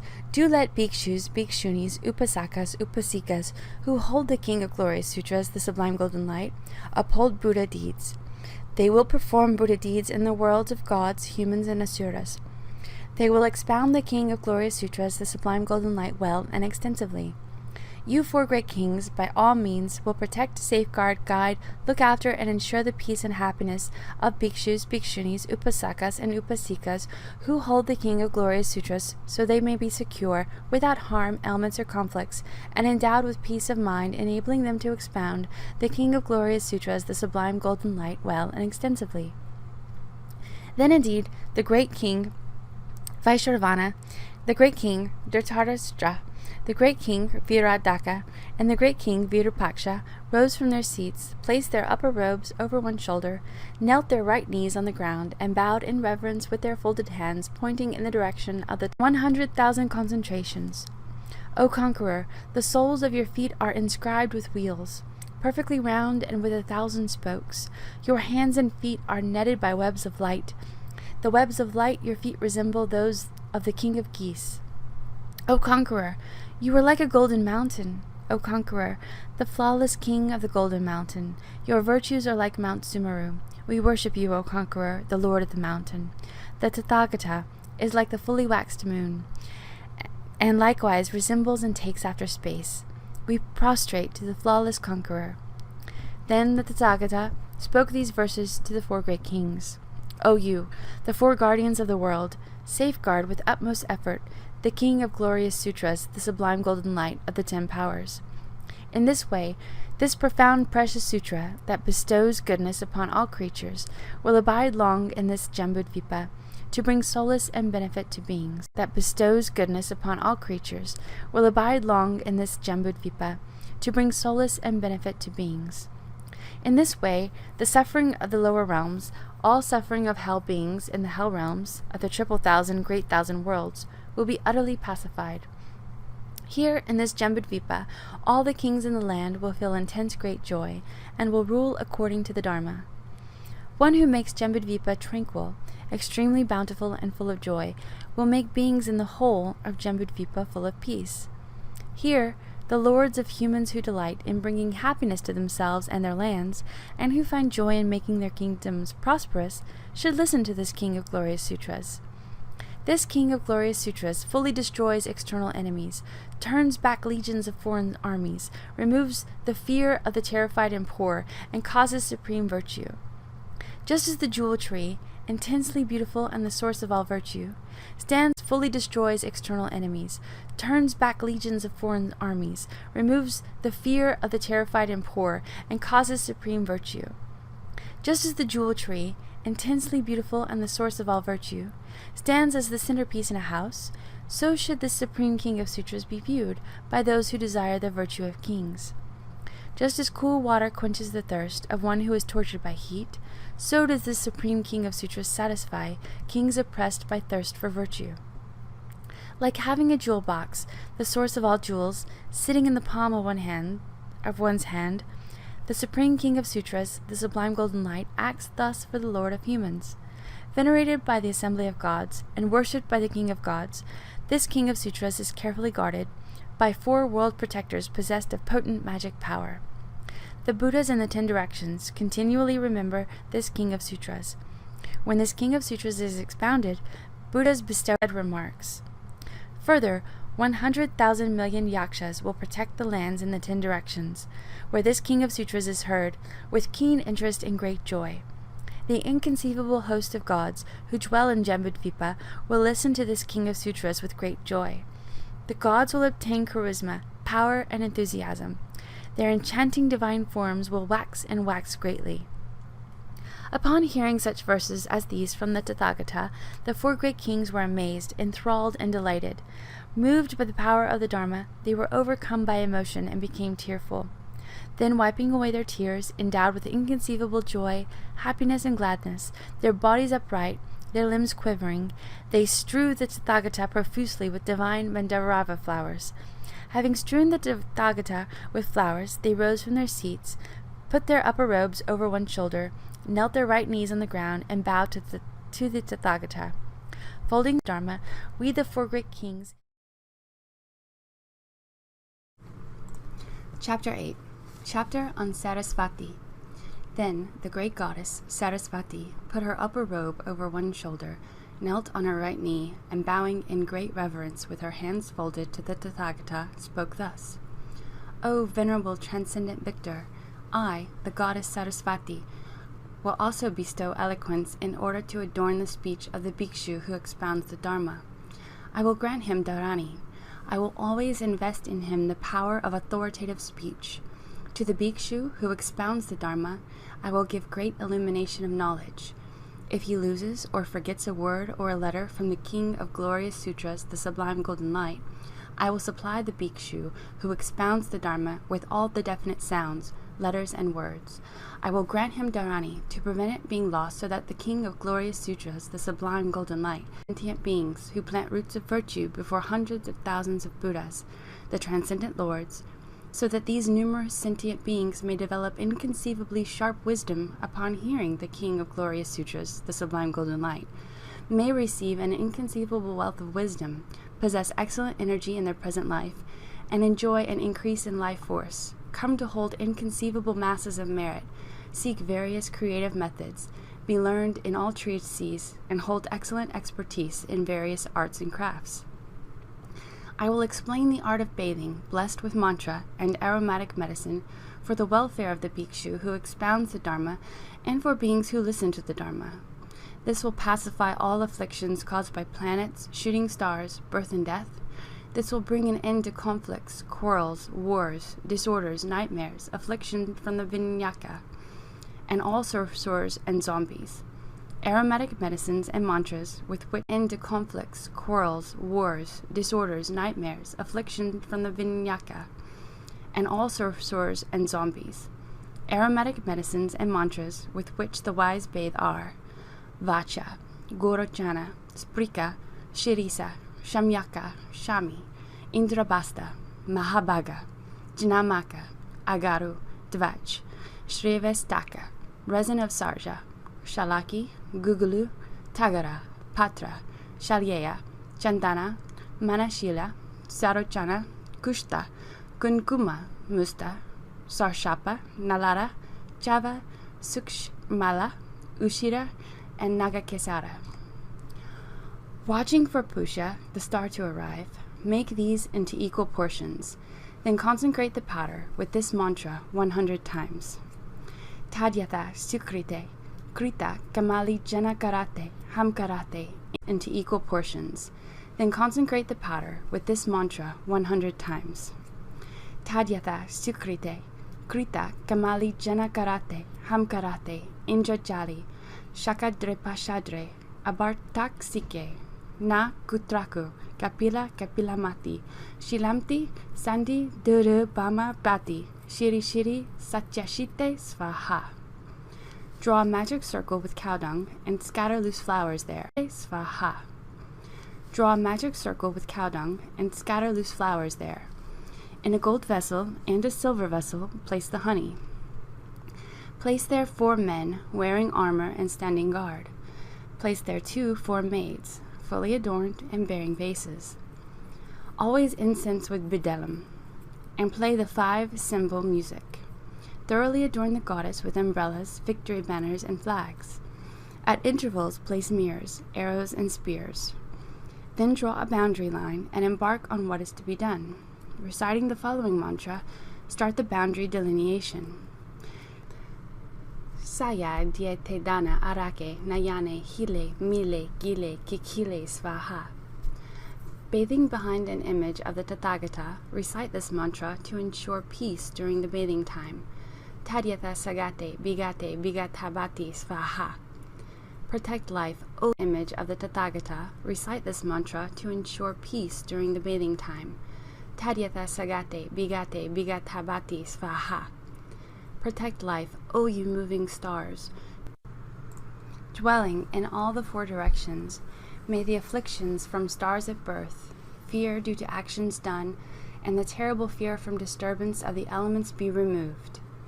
Tadyata shame, bishame svaha, sagate, bigate svaha, sikhatinate svaha, sagara sambhutaya svaha, skandamatraya svaha, nilakantaya svaha, Aparajitabyaya svaha, Himabata sabutaya svaha, Animila bhaktraya svaha, Namo bhagate, Brahmane, Nama Sarasvatyai, Debyai, Siddhamya tu mantrapada, Dam Brahma anumantyatu svaha. For this, I myself will go to that bathing site. Together with all hosts of gods, I will completely eliminate all disease from temples, villages, cities, and towns. I will completely pacify the afflictions caused by planets, strife, quarrel, stars, birth, nightmares, afflictions from Vinayaka, detractors, and all sorcerers and zombies, so that the life force of bhikshus, bhikshunis, upasakas, and upasikas, who hold this king of sutras, is assisted, that they receive release from samsara, advance irreversibly to the perfect and peerless state of complete enlightenment, and be swiftly enlightened in the perfect and peerless state of the Buddhas. Then the Tathagata praised the goddess Sarasvati in this way. Excellent, excellent, great goddess Sarasvati. You have come to the world to create great benefit for many beings and to bestow well-being upon them.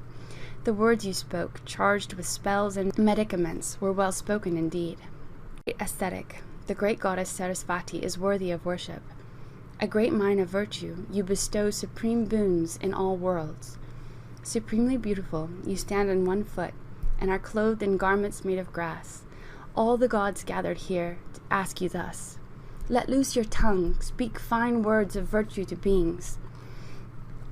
Saya diate dana mure, chire, abajabate, hingule, pingalabati, mangushe, marichi, samati, dashamati, agringri, tara chitara, chitiri, shirimiri, marichi pranaye, loka jaya rethe, loka Shrirete, Loka Priye, Sidipirte, Bimala Mukte, Shuki Kari, Apratihate, Apratihete, Bude, Namuchi, Mahadevi Pratingriha, Namaskram.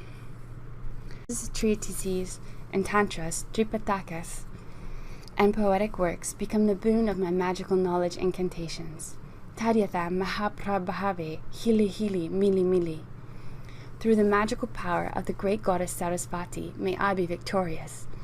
Karate, Keirurapati, Hiri. By the power of the truth of the Buddhas, by the power of the truth of the Dharma, by the power of the truth of the Sangha, by the power of the truth of Indra, by the power of the truth of Varuna, by the power of the truth of those who speak the words of truth in the world, and the power of the truth itself, I will invoke the great goddess Sarasvati. Tadyatha, Hili Mili. May I be totally victorious. Homage to Bhagavati, the great goddess Sarasvati. May you lay the foundation and grant me success in my words of secret mantra. Mili. May I be totally victorious. Homage to Bhagavati, the great goddess Sarasvati. May you lay the foundation and grant me success in my words of secret mantra. Then the Brahman teacher and expounder Kaindinya sang the praise of the great goddess Sarasvati. O you hordes of Buddhas, listen to me. I will sing praise of the virtues of the sublime goddess with supremely immaculate face. She is the chief of goddesses, the finest among sublime women, in the worlds of gods, Gandharvas, and Asura lords. She is adorned with limbs embellished with numerous virtues. Called Sarasvati, she blazes with merit. Her eyes are broad. She is fully endowed with pristine wisdom's virtue, and resembles an array of precious jewels. I praise the virtue of her supreme eloquence. She gives the supreme boon of sublime, perfect mantras and qualities. Immaculately pristine, she is like a blazing lotus. Immaculately pristine, she is like a blazing lotus. Her eyes are holy and incomparable. Sources of virtues, she sheds light to see virtue. She is adorned with inconceivable qualities. Her light is bright like the moon. A mine of exalted wisdom and cool mindfulness. She is the finest lioness and vehicles for humans. She is adorned with 8 arms and appears like the fully waxed moon. Possessed of profound wisdom, she has a beautiful voice and enchanting song. An excellent being, she helps accomplish the highest goals. Honored by the lords of gods and asuras, she is celebrated among divine deva abodes, and in the realms of the Bhutas, she is continually worshipped. Svaha. I bow down to this goddess. May she grant me an exalted heap of virtue. May she grant success in every venture, and in the midst of my enemies always protect me. If one arrives, 8th chapter. Chapter 9. Chapter on Shri. Then the great goddess Shri said this to the Tathagata. Venerable transcendent victor, I, the great goddess Shri, will also give delight and well-being to that bhikshu who expounds the Dharma. I will offer garments, food, bedding, medicine to treat illness, and many excellent articles to ensure that the bhikshu who expounds the Dharma has excellent resources, attains freedom from poverty, is in sound mind, has peace of mind day and night, retains various words and syllables of the King of Glorious Sutras, the Sublime Golden Light, examines them and expresses them lucidly, so that sentient beings may plant roots of virtue under hundreds of thousands of Buddhas, that the King of Glorious Sutras, the Sublime Golden Light, may long exist in Jambudvipa and may not quickly disappear, that beings may hear the King of Glorious Sutras, the Sublime Golden Light, and experience divine and human pleasures for Tathagatas in the future, awaken to supreme and perfect enlightenment, and the suffering of beings in the hells, animal world, and the world of Yama may be utterly ended. At one time, there was a fully enlightened Tathagata, Arhat, called Ratna Kusumanguna Sagara Vaidurya Kanaka Giri Suvarna Kanchana Prabha Shri, under who the great goddess Shri planted roots of virtue. Now she ponders over different directions, watches over different directions, and goes to different directions. She brings well-being to numerous hundreds of thousands of millions of beings, providing them with food, drink, wealth, grain, shells, gold, jewels, pearls, lapis, conches, crystal, coral, silver, and pure unwrought gold. Those beings will not suffer any shortage of other items either. They will receive everything they need and use. Through the power of the coral, silver, and pure unwrought gold. Those beings will not suffer any shortage of other items either. They will receive everything they need and use. Through the power of the goddess Shri, they will pay homage to that Tathagata. They will offer flowers, incense, and perfume. If the name of the great goddess Shri is said 3 times, if flowers, incense, and perfume are offered to that Tathagata, and if food of various tastes and flavors are offered too, then the mass of grain will greatly increase. Thus, here it is observed. The earth's nutrients will grow in the earth. The gods will always rejoice. The devas of fruit, crops, shrubs, and bushes will make every crop flourish in all conditions. The great goddess Shri remembers those beings who recite the name of the King of Glorious Sutras, the Sublime Golden Light. Thus, they will be accorded great glory. The great goddess Shri resides in the palace Arakavati, in the glorious park. Recite the name of the King of Glorious Sutras, the Sublime Golden Light. Thus, they will be accorded great glory. The great goddess Shri resides in the palace Arakavati, in the glorious park Punya Kushumaprabha, and the sublime abode called Suvarna Dvaja, made of 7 jewels. Whoever wishes to increase the mass of grain should thoroughly clean his house, bathe well, and well perfumed, don clean white garments.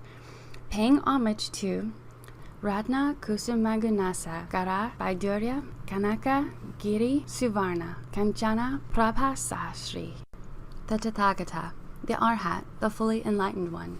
They should say his name 3 times. With assistance from the great goddess Shri, they should worship the Tathagata by offering flowers, perfume, and incense, as well as food of various tastes and flavors. They should recite the name of the King of Glorious Sutras, the Sublime Golden Light, 3 times. Then, through the power of the King of Glorious Sutras, the Sublime Golden Light, the great goddess Shri will watch over that house. The mass of grain in that house will increase. Those who wish to invoke the great goddess Shri should remember the following mantras. Homage to all past, present, and future Buddhas. Homage to all Buddhas and Bodhisattvas. Homage to Bodhisattvas such as Maitreya. Paying homage to them, I will employ the following mantras. Through these mantras, may I receive success. Sayadaya Thedana, Prati Purnavare, Samantha Darshane, Maha Bihagate, Samantha Bedanagate, Maha Karami Aprati Prabhane, Sattva Artha Samantanu Prapure, Ayana Dharmata Mahabhogine, Maha Maitre Upasam Hihe, Hitaishi. Beings who are placed in the middle, with roots of virtue, free from unspeakable negativity, should recite and hold this mantra for 7 years, and observe the 8-precept ordination. Then, so that they and all sentient beings may complete the wisdom of the Omniscient, they should offer flowers and incense to the Buddhas in the morning and afternoon, and say, "May my wishes be swiftly fulfilled." Whether in a monastery or forest retreat, they should clean that dwelling, draw a circle of cow dung, offer incense and perfume, and provide clean seats. Scattering loose flowers on the ground, they should be seated. Then in that very moment, the great goddess Shri will appear and remain in that place. She will ensure that there is never poverty in that house, village, city, town, monastery, or forest retreat. That place will be replete with all equipment, gold, jewels, wealth, and grain. Beings will be made comfortable, will be replete with all equipment, gold, jewels, wealth, and grain. Beings will be made comfortable with everything that provides comfort. Whatever roots of virtue they gather, the major share should be offered to the great goddess Shri. Then, as long as they live, she will remain in that place, and all their wishes will be fulfilled. This ends the 9th chapter. Chapter 10. Chapter on the Earth Goddess Drdha. Homage to the Bhagavan Tathagata Ratnashikin. Homage to the Bhagavan Tathagata Vimalojvala Ratnarashmi Prabhasaketu. Homage to the Tathagata Suvarna Jambudva Jakana Janabha. Homage to the Tathagata Suvarna Brasabgarbha. Homage to the Tathagata Suvarna Shatarashmi Prabhasaketu. Homage to the Tathagata Suvarna Ratna Karajatra Kutta. Tathagata Suvarna Shatarashmi Prabhasaketu. Homage to the Tathagata Suvarna Ratna Karajatra Kutta. Homage to the Tathagata Suvarna Pushpojva Larashmi Ketu. Homage to the Tathagata Mahapradipa. Homage to the Tathagata Ratnaketu. Homage to the Bodhisattva named Ruchiraketu. The Bodhisattva named Suvarna Basotama. The Bodhisattva named Suvarnagarbha. The Bodhisattva named Sara Prarudita. The Bodhisattva named Dharmotgata. Homage to the Tathagata in the east named Akshobhya. In the south, the Tathagata named Ratnaketu. In the west, the Tathagata named Amiteus. In the north, the Tathagata named Dundubisara. Whoever holds, recites, and commits to memory the names of these Tathagatas and Bodhisattvas will always remember their past lives. Then the Earth Goddess. Whoever holds, recites, and commits to memory the names of these Tathagatas and Bodhisattvas will always remember their past lives. Then the Earth Goddess Drdha said this to the Tathagata: O venerable transcendent victor, now and in the future, in villages, cities, towns, valleys, forest retreats, valleys of medicinal shrubs or palaces, wherever the King of glorious Sutras, the Sublime Golden Light, remains, then, O venerable transcendent victor, I, Drdha, the Earth Goddess, will go to those places, whether villages, cities, towns, valleys, forest retreats, valleys of medicinal shrubs or palaces. O venerable transcendent victor, wherever the King of glorious Sutras, the Sublime Golden Light, is expounded well and at great length, wherever the throne for the expounding bhikshu is set up, and wherever the expounding bhikshu takes that seat, and perfectly teaches the King of glorious Sutras, the Sublime, and at great length, wherever the throne for the expounding bhikshu is set up, and wherever the expounding bhikshu takes that seat, and perfectly teaches the King of glorious Sutras, the Sublime Golden Light, O venerable transcendent victor, I, Drdha, the Earth Goddess, will go to those very places. Invisible, I will go to the underside of the Dharma throne. With my most sublime head, I will support the expounding bhikshu by the soles of his feet. I will listen to the Dharma too, and satisfy myself with Dharma nectar. I will fully honor him. I will fully worship him. I will become content. I will complete deeds of honor. Being pleased, I will greatly enrich the essential nutrients of the earth, from the massive earth 68,000 leagues in extent to the Vajra base of the ground. I will do homage and consummate it. On the top too, I will moisten this earth sphere to the limits of oceans with the essential oil of the earth. Luster. Therefore, the grasses, bushes, medicinal shrubs, and forests in this Jambudvipa will grow very lustrous. All varieties of parks, forests, stately trees, leaves, flowers, fruit, and crops will become extremely lustrous too. They will have sweet fragrance, essential oil, and delicious taste. They will be beautiful to behold and be great in size. These beings will seek rich varieties of drink and food. Using these, they will greatly grow in longevity, complexion, and strength. Growing in majesty, strength, and complexion, and possessing robust bodies, They will work to accomplish hundreds and thousands of different activities on this earth. They will persevere, they will strive, they will perform actions that lend strength. O Venerable Transcendent Victor, through these means Jambudvipa will be at peace, have good crops, prosper, and abide in the state of serene joy. It will be populated by men, King of Glorious Sutras, the Sublime Golden Light.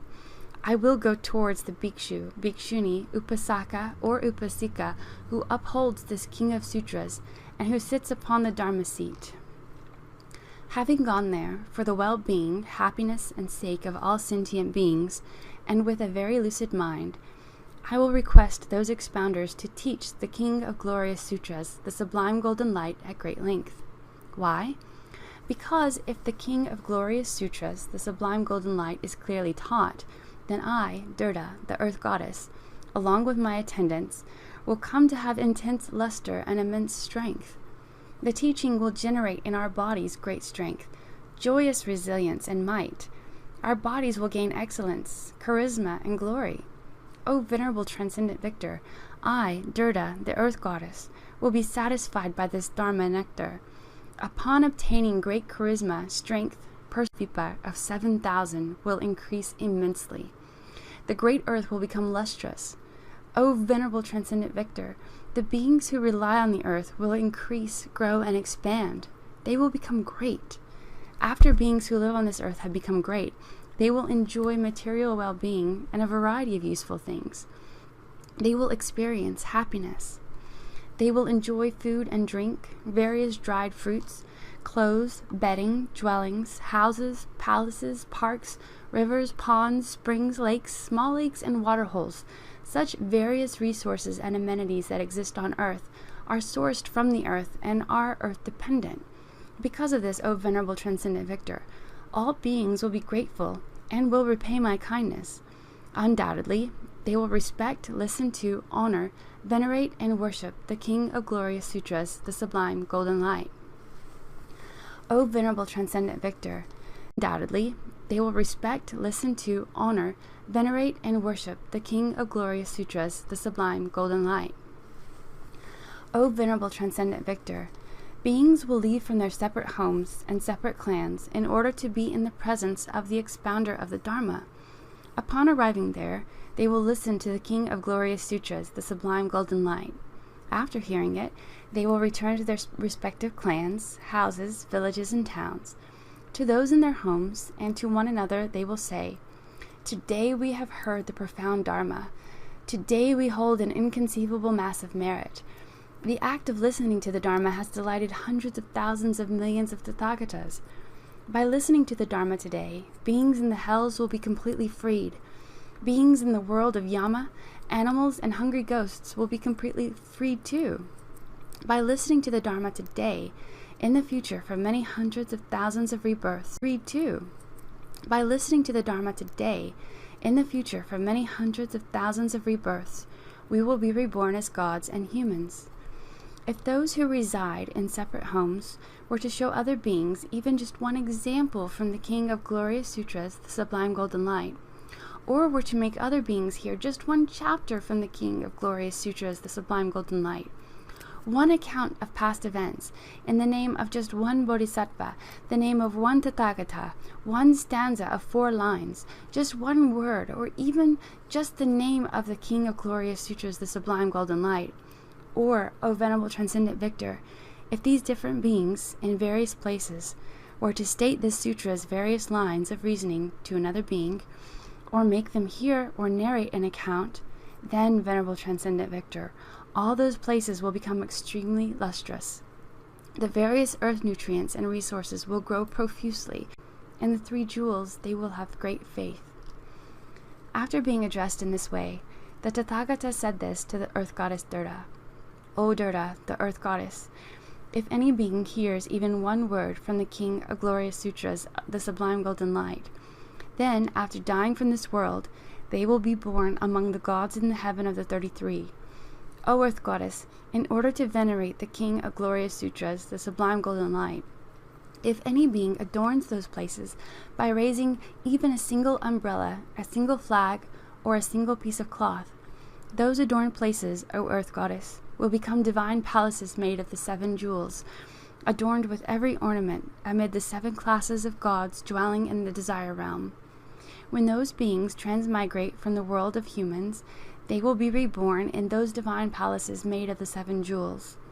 O Earth Goddess, those beings will be reborn 7 times in each of the Therefore, Venerable Transcendent Victor, I, Drdha, the Earth Goddess, will dwell in those earth regions which abide under the seat of a bhikshu who ascends the Dharma throne, so that the King of Glorious Sutras, the Sublime Golden Light, may last long in Jambudvipa, for the benefit of beings who have planted roots of virtue under hundreds and thousands of Buddhas, that it might not disappear quickly, that beings in turn may hear the King of Glorious Sutras, the Sublime Golden Light, may in a future time experience the inconceivable well-being of gods and humans for numerous hundreds of thousands of millions of eons, be in the company of the Tathagatas, and in the future awaken to supreme and perfect enlightenment, and that the suffering of hell beings, the animal world, and the world of Yama may be completely cut off.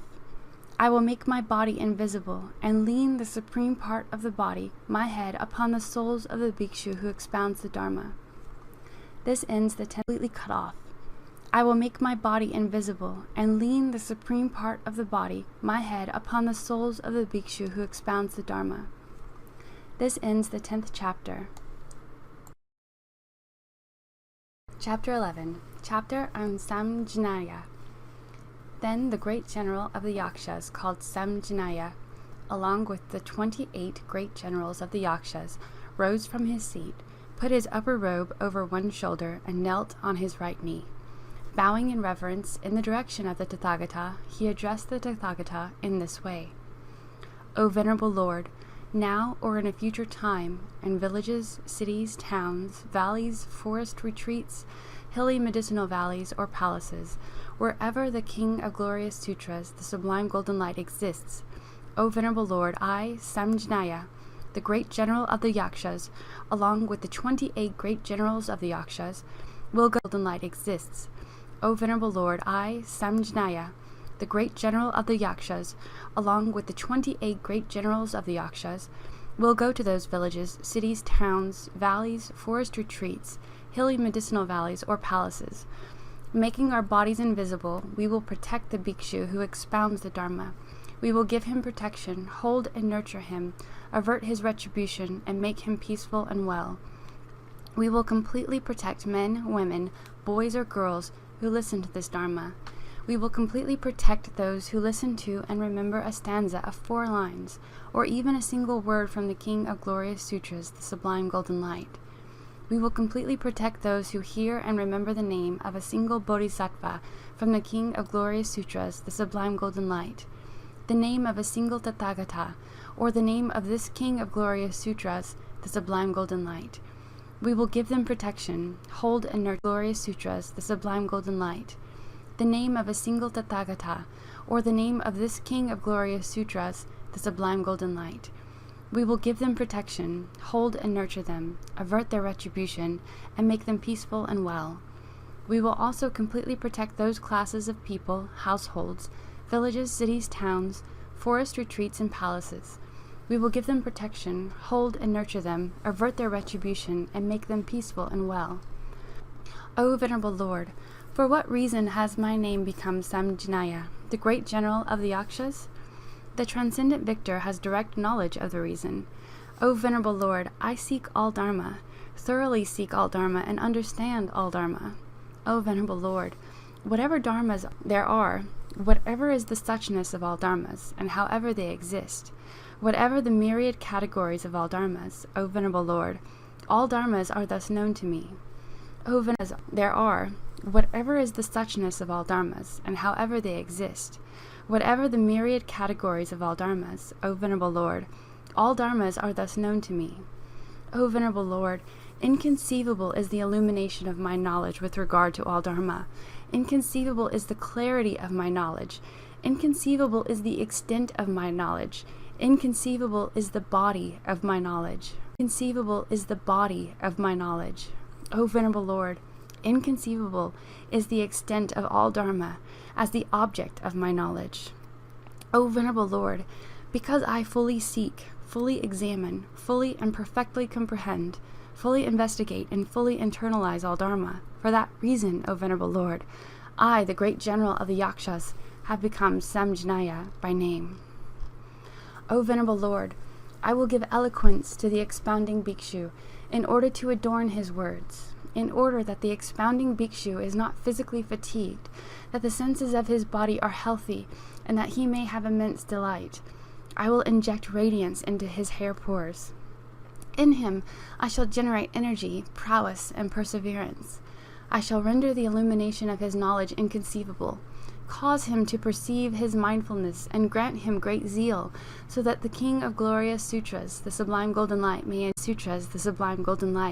may achieve inconceivable bodies of knowledge, be endowed with wisdom, hold inconceivable masses of merit, experience the inconceivable well-being of humans and gods for hundreds of thousands of millions of eons, keep the company of Tathagatas, and in future times be awakened to supreme and perfect enlightenment, and that all suffering in the world of Yama, hell beings, and animals may utterly cease to exist. This ends the 11th chapter. Chapter 12. Chapter on the royal treatise entitled The Inviolable Commitments of Divine Kings. Homage to the Tathagata, the Arhat, the fully enlightened Ratnakusu, Magunasagara, Vaidurya, Kanaka, Girisu Varna, Kanchana, Prabhasashri.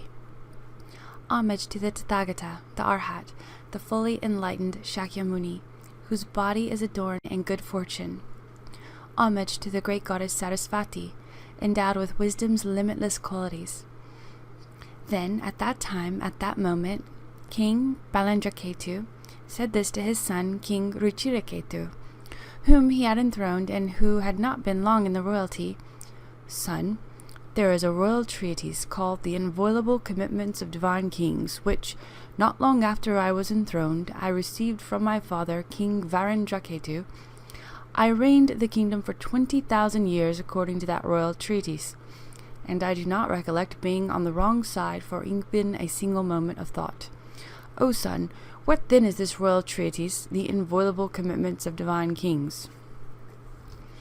O noble goddess, at that time, at that moment, King Balendraketu clearly expounded the inviolable commitments of divine kings, the royal treatise, to his son, King Ruchiraketu, in these verses. Kings all one by one, be in a state of delight. Listen with your hands folded in reverence to this entire commitments of divine kings. Here, at Vajrakara, the king of mountains, when the divine lords assembled, all the world protectors stood up to ask Brahma, the divine king, O Brahma, you are the principal god. You are the Deva king. May you cut through our qualms. May you dispel our doubt. Why is a king born among humans called divine? For what reason is he called divine son? Born in the world of humans, he would be a human king. How do gods wield divine kingship among men? When the Lord Brahma was asked thus by the protectors of the world, Brahma, the chief of gods, replied in this way. As the guardians of the world asked me thus, for the benefit of all beings, I will reveal this sublime treatise. I will explain the origin of kings, who are born in the realm of humans, and womb. Once born in the human world, they become kings of humans. From gods they are born, thus they are called divine son.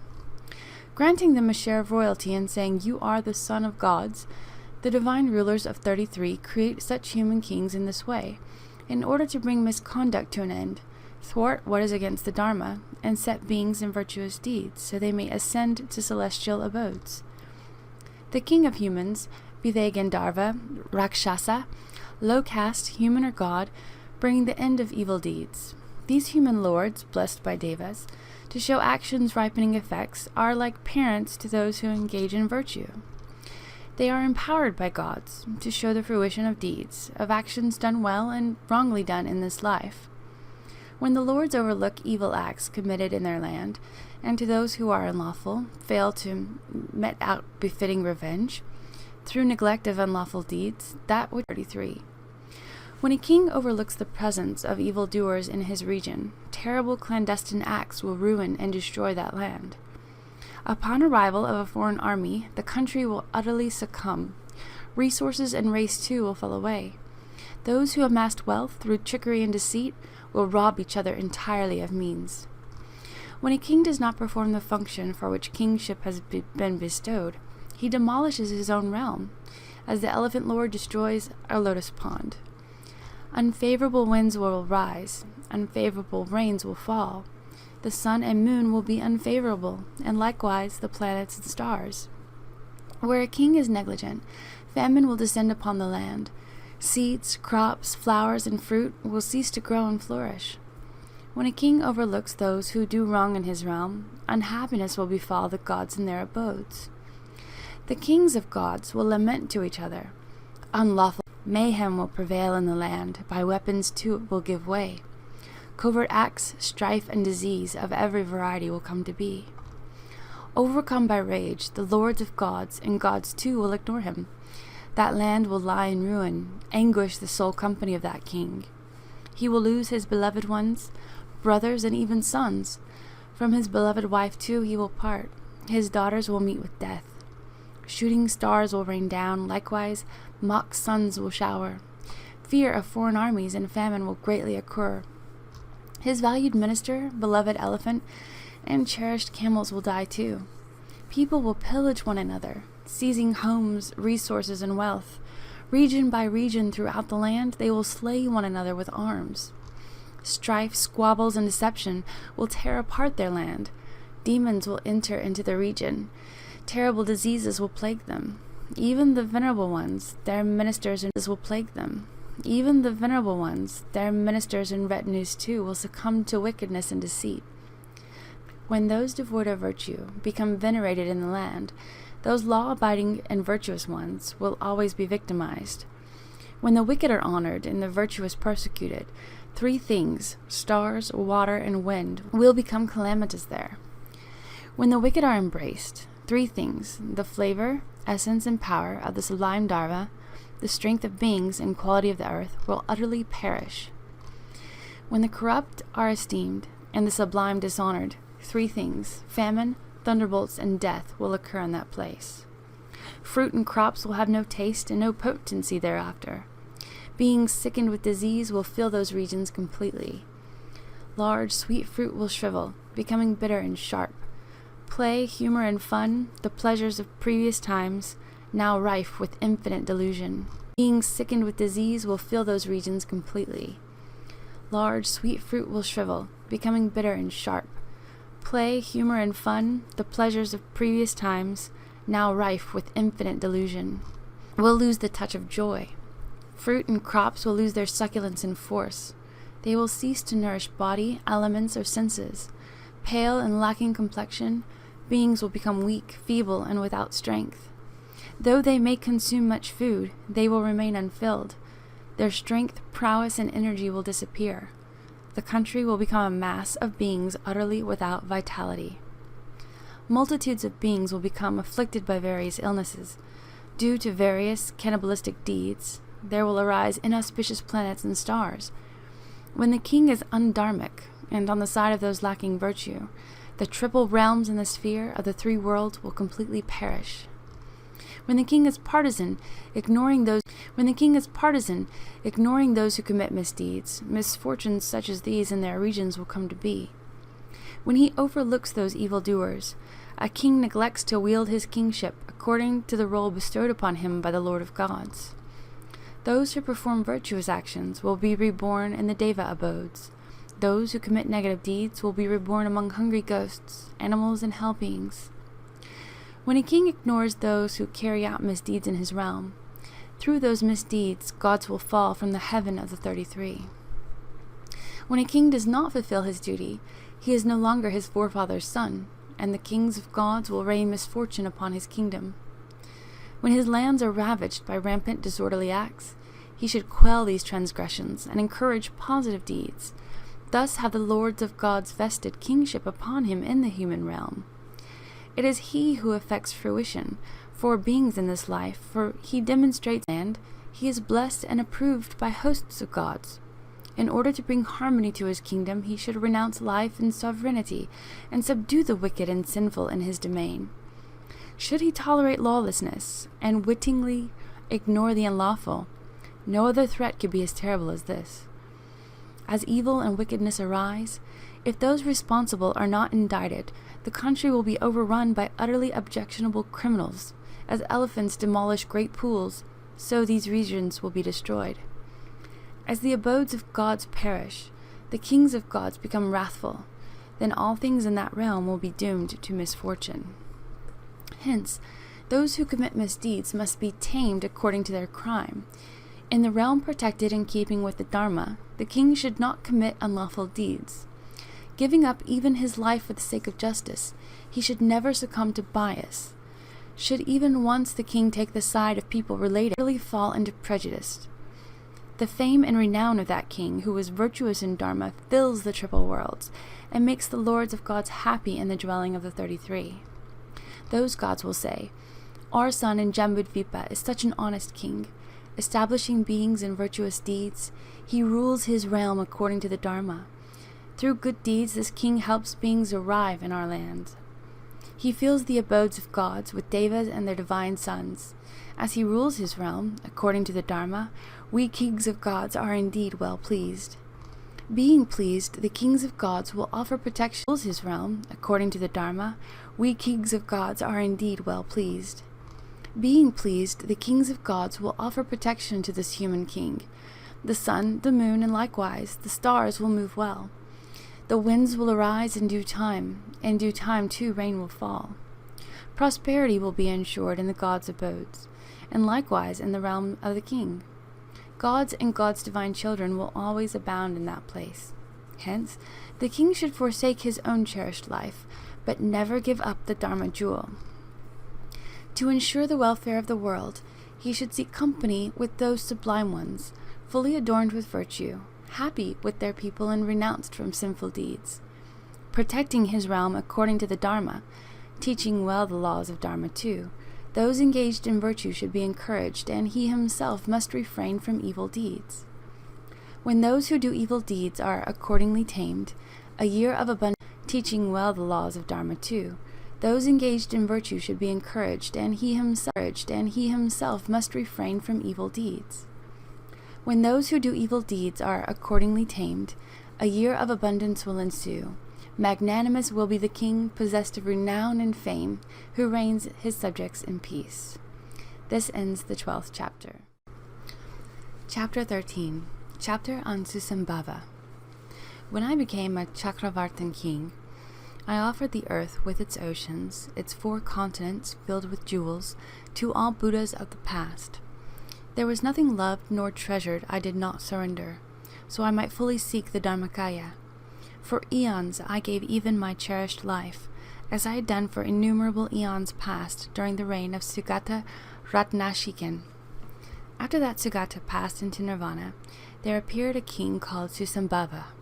Hailed as a Chakravartin, he ruling the 4 continents, he reigned the earth as far as the oceans. After that Sugata passed into nirvana, there appeared a king called Susambhava. Hailed as a Chakravartin, he ruling the 4 continents, he reigned the earth as far as the oceans. One day that good king fell asleep in the palace known as Jinendraghosha. In a dream he heard the virtues of Buddha. In the middle of sleep he did vividly see the Dharma preacher Ratnachaya, shining amidst the rays of the sun, and expounding profusely this king of sutras. And then that king awoke from his sleep, his whole body overwhelmed with joy. Ecstatic, he came out of the palace and approached the supreme assembly of disciples. Making offerings to the conqueror's disciples, he asked after Ratnachaya, the Dharma preacher, "Where in this assembly of Sangha is the bhikshu Ratnachaya, possessed of virtue?"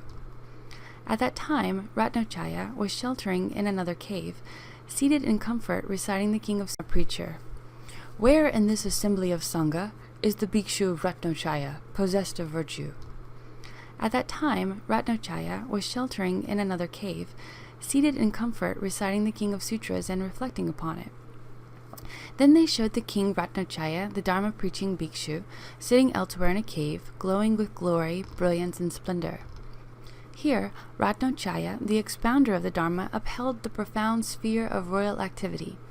He always expounded this king of sutras, which is called the Sublime Golden Light. Prostrating at the feet of Ratnachaya, King Susambhava said thus, "Teach me, O you whose face resembles the waxing moon, the king of sutras, the Sublime Golden Light."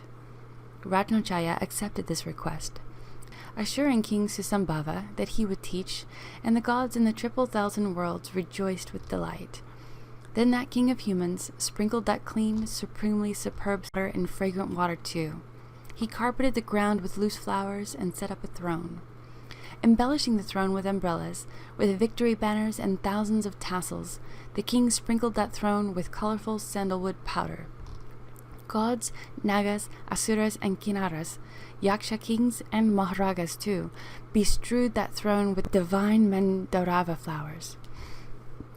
Inconceivable, uncountable devas, as well as hundreds of thousands of millions of gods, hungry for the Dharma, strewed Ratnachaya with solitary flowers as he left his cave. Ratnachaya, the Dharma-preaching bhikshu, having thoroughly washed and dressed in clean clothes, he approached that throne seat, pressed his palms together, and prostrated to it. Floating in the sky above, the Deva kings, goddesses, and gods scattered Mandarava flowers and filled the sky with music resounding from innumerable hundreds of thousands of instruments. Then Ratna, a heart full of kindness for all beings. He perfectly produced the mind of compassion and expounded this sutra to King Susambhava. Pressing his palms and prostrating, the king accordingly rejoiced. Moved by the Dharma, his eyes shed tears. His whole body was overcome by bliss. At that time, King Susambhava, in order to venerate this sutra, took hold of Chintamani, the king of jewels, and made this dedication for all beings' sake. May there now rain down in Jambudvipa ornaments made of 7 jewels, and great riches that bring peace and well-being to beings in this world. Lo, there on the 4 continents, the 7 jewels then rain down, armlets, necklaces, and earrings, food, drink, and clothing rain down too. King Susambhava saw this cascade of jewels raining down upon Jambudvipa, and presented the jewel-filled 4 continents to the order of Ratnashikan. I, the Tathagata Shakyamuni, was that king called Susambhava, who at that time completely gave up the 4 lands and the jewels therein. The Tathagata Akshobhya was Ratnachaya, the Dharma-preaching bhikshu, the one who expounded well this sutra to King Susambhava. At that time, I heard this sutra and accordingly rejoiced in it. Due to that very virtuous deed, hearing the Dharma and rejoicing well, I have gained this body of golden hue, endowed with marks of 100 merits. Beautiful to behold and intensely enchanting to the eye, it gives delight to thousands of millions of gods. When beings behold this body, they will always obtain a body of joy. For 99 billion eons, I became a Chakravartin king. For numerous hundreds of thousands of eons, I ruled as a lesser king. For inconceivable eons, I became Chakra, and likewise Brahma. 99 billion eons, I became a Chakravartin king. For numerous hundreds of thousands of eons, I ruled as a lesser king. For inconceivable eons, I became Chakra, and likewise Brahma with a tranquil mind. I have found the inconceivable 10 powers, whose extent remains ever immeasurable. Equal to that is the massive merit gained by hearing the sutra and then rejoicing. As I desired, I have completed full awakening. I have attained the sublime body of Dharmakaya. This is the end of chapter 13. Chapter 14. Chapter on protection called Refuge of the Yakshas. O great goddess Shri, a devout son or daughter of noble family who wishes to make inconceivably great and extensive offerings of resources and articles to past, future, and present Buddhas, and who is keen to know the profound Buddha spirit of past, future, and present Buddhas, should listen to this king of glorious sutras with full conviction, concentrated mind, and attentive ears at the place, monastery, or forest retreat where the sublime golden light is expounded fully. Then the Tathagata, the transcendent victor, spoke these verses to further elaborate this point. He who wishes to make inconceivable offerings to all Buddhas, and who wishes to know the profound sphere of Tathagatas, should go to the place, whether monastery or dwelling, where the Sublime Sutra is explained. The Sutra is inconceivable, for its ocean of virtue is without end. It frees every being from countless oceans of suffering. I have not seen the beginning, middle, nor likewise this sutra's end. This sutra is deeply profound, for there is nothing with which it compares, neither grains of sand in the Ganges, those on earth in the oceans, nor atoms in the sky are its equal. When entering the sphere of reality, he should go at that time, for inside there is a stupa, whose nature is, and endure acute hardship to hear the sutra. All bad dreams and evil signs, afflictions of planets and stars, dreadful spells and demons will immediately depart. The moment he enters that monastery or dwelling, inside he should set up a throne resembling a lotus, as revealed to him in a dream. Seated upon that throne, he should thoroughly teach the sutra. He should read what is written, and likewise understand it. When he comes down from this throne, although he may go to another place, miracles will be seen there upon that throne.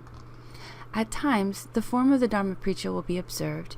At others, Buddha and Bodhisattva figures will be seen. Sometimes the shape of Samantabhadra. Likewise, the forms of Manjushri, and on occasion Maitreya too will appear upon that throne. At times, only light will be seen. At times there will be gods, appearing just for moments and turning invisible again. Praised when seen, Buddha's brings routed, his foes will be vanquished in full. He will abstain entirely from evil acts. Completely victorious in battle, he will be utterly without enemy and filled with supreme joy. King Brahma, Shakra, and the world protectors, also the lords of the 33, Samjnaya, the chief conqueror, and Vajrapani, the Yaksha lord, Anavatapta, lord of the Nagas, Sagara and the Asura lords, the lords of the Kinnaras, and likewise the lords of Garudas. These leaders and others, and all the gods too, will come to worship without end, the inconceivable stupa of Dharmadhatu. As they see beings worthy of veneration, they will be filled with intense delight. All the glorious lords of gods will speak thus to themselves and to one another. Behold, all those bestowed with merit, excellence, and glory, men with pristine merit, their faith beyond belief, have arrived at this place to hear this profound sutra, themselves and to one another.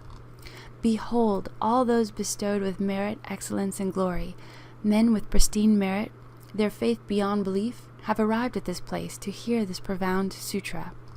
They revere the stupa of Dharmadhatu. Inspired by compassion for the world, they work for the welfare of beings. They are vessels for the essence of that Dharma which is profound. By entering the sphere of reality, into this sutra they completely arrive. Those who hear the sublime virtue, the sublime golden light, in previous times have pleased hundreds of thousands of Buddhas. Through these roots of virtue, those who have heard this sutra will be granted full protection in the four directions and in all places by the kings of gods and Sarasvati, likewise Shri and Vaishravana, by the four kings with hundreds of thousands of Yakshas, possessed of miraculous power and great strength. Indra, Soma, and Yama, Vayu, Varuna, likewise Shri and Vaishravana, by the four kings with hundreds of thousands of Yakshas, possessed of miraculous power and great strength. Indra, Soma, and Yama, Vayu, Varuna, and Skanda, Vishnu and Sarasvati, Prajapati, and Hutashana, these protectors of the world who are powerful and outshine every foe, day and night will offer protection without fail to those who have heard this sutra. Narayana and Maheshvara, the two powerful Yaksha lords, those 28 others led by Samjnaya, and hundreds of thousands of Yakshas possessed of great strength and supernatural power will offer protection from fear and terror to those who have heard this sutra. Vajrapani, lord of the Yakshas, along with 500 Yakshas too, and every Bodhisattva will offer protection to those who have heard this sutra. Manibhadra, lord of the Yakshas, likewise Pranabhadra Yakshas, along with 500 Yakshas too, and every Bodhisattva will offer protection to those who have heard this sutra. Manibhadra, lord of the Yakshas, likewise Pranabhadra, Kumbhira, and Attavaka, Pingala, and Pila 2. Each Yaksha Lord, along with 500 Yakshas, will offer protection to those who have heard the Sutra. Chitrasena, the Gandharva, Jinarshambha, the king of conquerors, who have heard the Sutra. Chitrasena, the Gandharva, Jinarshambha, the king of conquerors, Manikanta and Nikanta, and Varshadipati too, Mahagrasa and Mahakala, along with Suvarnakesha, Panchika and Chagalapada, Mahabhaga, Pranalin and Dharmapala, Makarta and Vali, Suchiroma and Suryamita, likewise Ratnakesha, Mahapranalin and Nakala, along with Kamashreshtha and Chandana, Nagayana and Haimavata, and likewise Satagiri. These powerful beings who overwhelm every foe will offer protection with their supernatural feats to those who have heard the Sutra. Anavatapta, the lord of Dangas, likewise Sagara too, both Muchilinda and Alapatra, Nanda and Upanandaka, accompany both Muchilinda and Alapatra, Nanda and Upanandaka, accompanied by hundreds of thousands of Nagas, possessed of supernatural power, will offer protection from all fear and terror to those who have heard the Sutra. Bali, Rahu, and Namuchi, Vimachitra and Samvaratu, Prahlada and Karaskanda, and likewise the Asura lords, accompanied by hundreds of thousands of Asuras, possessed of great strength and supernatural power, will offer protection from all fear and terror to those who have heard this sutra. Hariti, the mother of Buddhas, along with her 500 sons, will offer protection to them, whether they are standing, sitting, or asleep. Chanda and Chandalika, likewise Yakshini, Chandika, Kunti, and Kutadanti, the one who steals the glow of beings, those who are powerful, who overwhelm others, possessed of supernatural power, will offer protection, fruit, forest, and crops. Those who dwell in stupas, trees, and parks, the wind deity and every deity here, these goddesses and earth goddess herself, their minds overflowing with joy, will offer protection to those who have heard the sutra.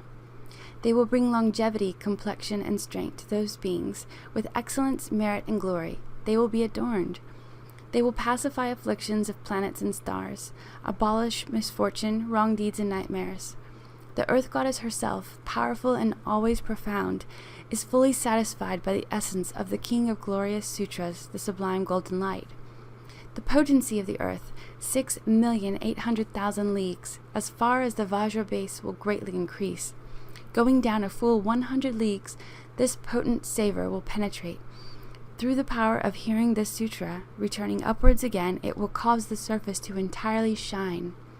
All these gods and goddesses too will be satisfied and immensely strong. Pleased by various tastes, the deities of fruit, crops, and forest in all of Jambudvipa will be filled with profound joy. Delighted by the sutra's essence, they will ensure the growth of fruits and crops, assortments of various flowers, and multitudes of stately fruit trees. Every park, all forests, and all fruit-bearing trees will bloom with flowers, giving off fragrant scents. On this earth will grow every kind of forest and bush, adorned with flowers and laden with fruit. In all of Jambudvipa, innumerable Naga maidens, their minds immensely filled with joy, will approach lotus pools and plant their many lotuses, night bloom, blue, and white. The sky will be pristine, without smoke and masses of clouds, free of darkness and dust. Every direction will shine bright with light.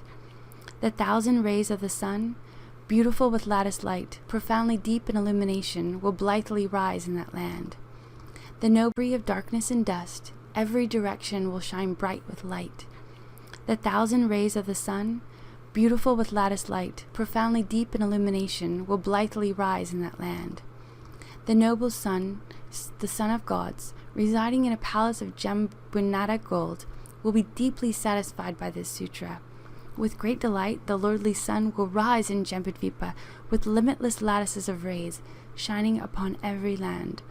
The moment it rises, it sends forth shafts of rays, awakening the lotuses abounding in various pools. To satisfy the whole of earth, the sun will fully ripen various flowers, fruit, and medicinal plants in the whole of this Jambudvipa. The sun and moon, too, will then shine with unknown glory. The stars, the wind, and the rain will perfectly come. The whole of Jambudvipa will have an excellent year. In the place the sutra is kept, there will always be plenty. Shine with unknown glory. The stars, the wind, and the rain will perfectly come. The whole of Jambudvipa will have an excellent year. In the place the sutra is kept, there will always be plenty. This ends the 14th chapter. Chapter 15. Chapter on the prophecy of the 10,000 sons of gods. When the Tathagata observed thus, the noble goddess, Bodhisattvas Samjnaya, addressed the Tathagata in this way: O transcendent Lord, for what reason and what cause, and by the consummation and performance of what virtuous deeds, have these 10,000 sons of gods, such as Jalavahana, upon hearing the enlightenment prophecy of these three sublime beings, arrived here from the heaven of the 33 in order to listen to the Dharma from the Tathagata? The Tathagata replied, It is this way. In a future time, when hundreds of thousands of millions of incalculable eons beyond calculation have passed, he will emerge in the world as Suvarna Ratna Karacha Rakuta, the Tathagata, the Arhat, the fully enlightened one, perfect in wisdom and conduct, gone to bliss, knower of the world, charioteer of men to be tamed, peerless teacher of men and gods. So it will be until Suvarna Ratna Garajatra Gutta, the Tathagata, the Arhat, the fully enlightened one, has gone to the state beyond suffering. The sublime Dharma has disappeared, and his teaching has completely disappeared. At that time, this boy, Rupyaketu, succeeding this Tathagata, will awaken to the supreme and perfect enlightenment in the world sphere called Virajadvaja. He will emerge in the world as Suvarna Jambudva Jakan Janabha, the Tathagata, the Arhat, the fully enlightened one. His teaching will reign until Suvarnajam Budva Jakan Chanabha, the Tathagata, the Arhat, the fully enlightened one, has gone to the will awaken to the supreme and perfect enlightenment in the world sphere called Virajadvaja. He will emerge as Suvarna Shatashrash Miprabhasaketu, the Tathagata, the Arhat, the fully enlightened one, perfect in wisdom and conduct, gone to bliss, knower of the world, charioteer of men to be tamed, peerless teacher of men and gods. The noble goddess Bodhisattvas Samjnaya replied, Thus, these three were prophesied by the Tathagata to achieve supreme and perfect enlightenment. But until then, O transcendent victor, these 10,000 sons of gods, such as Jivalanan Tarate Joraja, have not extensively undertaken the deeds of Bodhisattvas to the same extent. There is not even a word to hear that they engaged in the 6 perfections in the past. There is not even a word to hear that they completely gave away their hands, feet, eyes, the supreme body part, the head, beloved sons, daughters, and wives. Completely gave away their hands, feet, eyes, the supreme body part, the head, beloved sons, daughters, and wives. There is not even a word to hear that they gave away wealth, grain, inns, gold, jewels, pearl, lapis, conches, crystals, coral, silver, golden, bronze, and gems. There is not even a word to hear that they gave away food and drink, mounts, clothing, bedding, dwellings, palaces, parks, hedges, pools, and ponds. There is not even a word to hear that they gave away elephants, cows, and bulls, stallions, and male and female servants. Before they received the prophecy of their own Tathagata names from the Buddhas, incalculable numerous hundreds of thousands of millions of Bodhisattvas, for hundreds of thousands of millions of eons, made numerous hundreds of thousands of inconceivable numerous acts of veneration, with all their possessions to incalculable hundreds of thousands of millions of Tathagatas. They completely gave away all the resources that are to be given away completely. They completely gave thousands of inconceivable numerous acts of veneration, with all their possessions to incalculable hundreds of thousands of millions of Tathagatas. They completely gave away all the resources that are to be given away completely. They completely gave hands, feet, eyes, the supreme body part, the head, beloved sons, daughters, and wives. They completely gave everything that is to be completely given away. They completely gave wealth, grain, inns, gold and bronze, jewels, pearl, lapis, conches, crystal, coral, silver, and gold. They gave food and drink, mounts, clothing, bedding, dwellings, palaces, parks, hedges, pools, and ponds, elephants, cows, and bulls, stallions, and male and female servants. In time, they completed the training in all 6 perfections. After completing training in the 6 perfections, they experienced hundreds of thousands of numerous states of well-being. O Venerable Transcendent Victor, similarly, for what reasons and what causes, and Tathagata prophesied that they will awaken to the peerless and perfect enlightenment which numerous hundreds of thousands of millions of eons have passed. For what reason will they be enlightened in the world sphere called Salendrad Havajagravati, with the same family and clan as those 10,000 Buddhas named Prasana Dhanopalagandhakatu, perfect in wisdom and conduct, gone to bliss, knowers of the world, charioteers of men to be tamed, peerless teachers of men and gods. When asked thus, the Tathagata said this to the noble goddess Bodhisattvas Samjnaya: O noble goddess, there is reason, and there is cause, and there is the performing and gathering of pure roots of virtue which have resulted in the arrival of these 10,000 sons of gods, such as Jalavahana Tarate Joraja, from the heaven of the 33, to listen to this Dharma teaching. O noble goddess, as soon as they heard the prophecy of these 3 sublime beings, they generated great reverence and faith in this king of... O noble goddess, by the power of the gathering of the merit of hearing this Dharma teaching, and by the power of previous resolve, the 10,000 sons of God, such as Jalavahana Tarate Joraja, have now attained the stage of prophecy to peerless and perfect enlightenment. And what, noble goddess, are those former resolves? This ends the 15th chapter. Chapter 16, Chapter on Healing Illness. O noble goddess, at a time when incalculable and still more incalculable eons, extensive, inconceivable, and immeasurable, had passed, at that time, at that moment, the Tathagata, the Arhat, the fully enlightened one called Ratnashikan, perfect in wisdom and conduct, gone to bliss, knower of the world, charioteer of men to be tamed, peerless teacher of men and gods, arose in the world. O noble goddess, at that time and at that moment when Ratnashikan, the Tathagata, the Arhat, the fully enlightened one, passed in Dharma and not according to the non-Dharma, he was like a mother and father to the beings who lived in his realm. O noble goddess, at that time and at that moment there lived in the kingdom of King Sarasvati a merchant called Jatimdara, a doctor and healer, an expert in the elements. He was well versed in the 8-fold treatise on medical science, and, O noble goddess, and at that time and at that moment the merchant Jatimdara had a son called Jalavahana, handsome, attractive, blessed with an immaculately clear complexion, an expert in various treatises, a master of all treatises, learned in writing, numerology, palm reading, and astrology.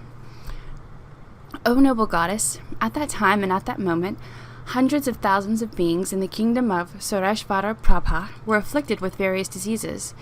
They were oppressed by various diseases. They experienced pain that was unbearably sharp, severe, and violent. Then, O noble goddess, at that time and at that moment, thousands of beings in the kingdom of Sarasvati were afflicted with various diseases. They were oppressed by various diseases. They experienced pain that was unbearably sharp, severe, and violent. Then, O noble goddess, at that time and at that moment, Jalavahana, the merchant's son, developed a mind of great compassion for the hundreds of thousands of beings afflicted with and oppressed by various diseases. These numerous hundreds of thousands of beings are afflicted and oppressed by various diseases. They are experiencing unbearably sharp, severe, and violent sensations of suffering. My father, Jatimdara, a doctor and healer, an expert in the elements, well versed in the 8-fold treatise on medical science, is old, in the waning phase, decrepit and dependent upon a walking stick. He is unable to go to the villages, cities, settlements, valleys, regions, and royal places. In order to completely free beings who are afflicted with and distressed by various diseases from numerous ailments, I shall approach and fully fit and dependent upon a walking stick. He is unable to go to the villages, cities, settlements, valleys, regions, and royal places. In order to completely free beings who are afflicted with and distressed by various diseases from numerous ailments, I shall approach and fully consult my father Jatimdara on how to become knowledgeable about the elements involved in illness. With this special knowledge, I shall go to villages, cities, settlements, valleys, regions, and royal places, and completely free hundreds and thousands of beings from their various sicknesses. Moreover, O noble goddess, at that time and at that moment, Jalavahana, the merchant's son, went to his father Jatimdara. He approached him and bowed at the feet of his father Jatimdara, folded his palms in reverence, and sat on one side. Remaining on one side, he questioned his father Jatimdara in these verses. How do the senses apprehend objects? How do the elements change? At what time do embodied beings receive palms in reverence, and sat on one side? Remaining on one side, he questioned his father Jatimdara in these verses. How do the senses apprehend objects? How do the elements change? At what time do embodied beings receive elements that cause disease? How does the eating of food, timely or untimely, affect well-being? By what is the fire in the body not affected? How is medicine practiced in order to pacify illnesses that have risen from wind and from bile, from phlegm and from a compound of these? When does wind does bile, when does phlegm, harmful to beings, become active? Then the merchant Jatimdara revealed to his son Jalavahana the verses through which one gains mastery of the elements. See that 3 months are summer and 3 are autumn, 3 are winter and 3 are spring. Thus the succession of months forms 6 phases. 12 months are said to be 1 year. Elements. See that 3 months are summer and 3 are autumn, 3 are winter and 3 are spring. Thus the succession of months forms 6 phases. 12 months are said to be 1 year. Note 3 and 3 are phases in brief. The monthly phase is shown in 2. When food and drink are thus taken and digested, the doctor, elements, and phases too are shown. The senses and elements in turn change in the various phases of the year. As the senses go through such changes, afflictions arise for embodied beings. In that case, a doctor must have knowledge of the 3-month fourfold division, and the 6-phase grouping of 2 months. Food, drink, and medicine follow this sequence. In the summer arise illnesses from excess of wind. When autumn comes, bile disturbances occur. Likewise, disease from a compound appears in winter. In spring arise illnesses from excess of phlegm. Fatty, warm, salty, and warm and bitter for spring. Excess of phlegm arises soon after eating. Excess of bile during digestion time. Excess of wind arises soon thereafter. This is how elemental changes occur. Heal wind in a person with rich, potent food. Remove bile by cleansing the bowels. For excess phlegm, dispense an emetic. When a compound occurs, thus give potent medicine possessed of 3 qualities. Know well in which phases excess wind, bile, phlegm, and a compound occur. According to elements, body, and time, one thus gives medicine, food, and drink. Then the merchant's son, Jalavahana, having inquired about the elements, understood the 8 branches of medical science. O noble goddess, at that time and at that moment, Jalavahana, the merchant's son, went to all the villages, cities, towns, valleys, regions, and royal places in the land of King Sureshvara. He comforted those numerous hundreds of thousands of beings and said, I will completely free you from every affliction.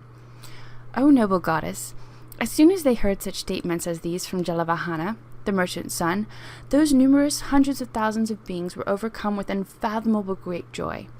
They received comfort and were endowed with inconceivable happiness, peace, and peace of mind. At that time and at that moment, those hundreds of thousands of beings afflicted with and distressed by various ailments were completely cured of their illnesses and became free of illness. After becoming free of illness, they became endowed with prowess, strength, and energy as before.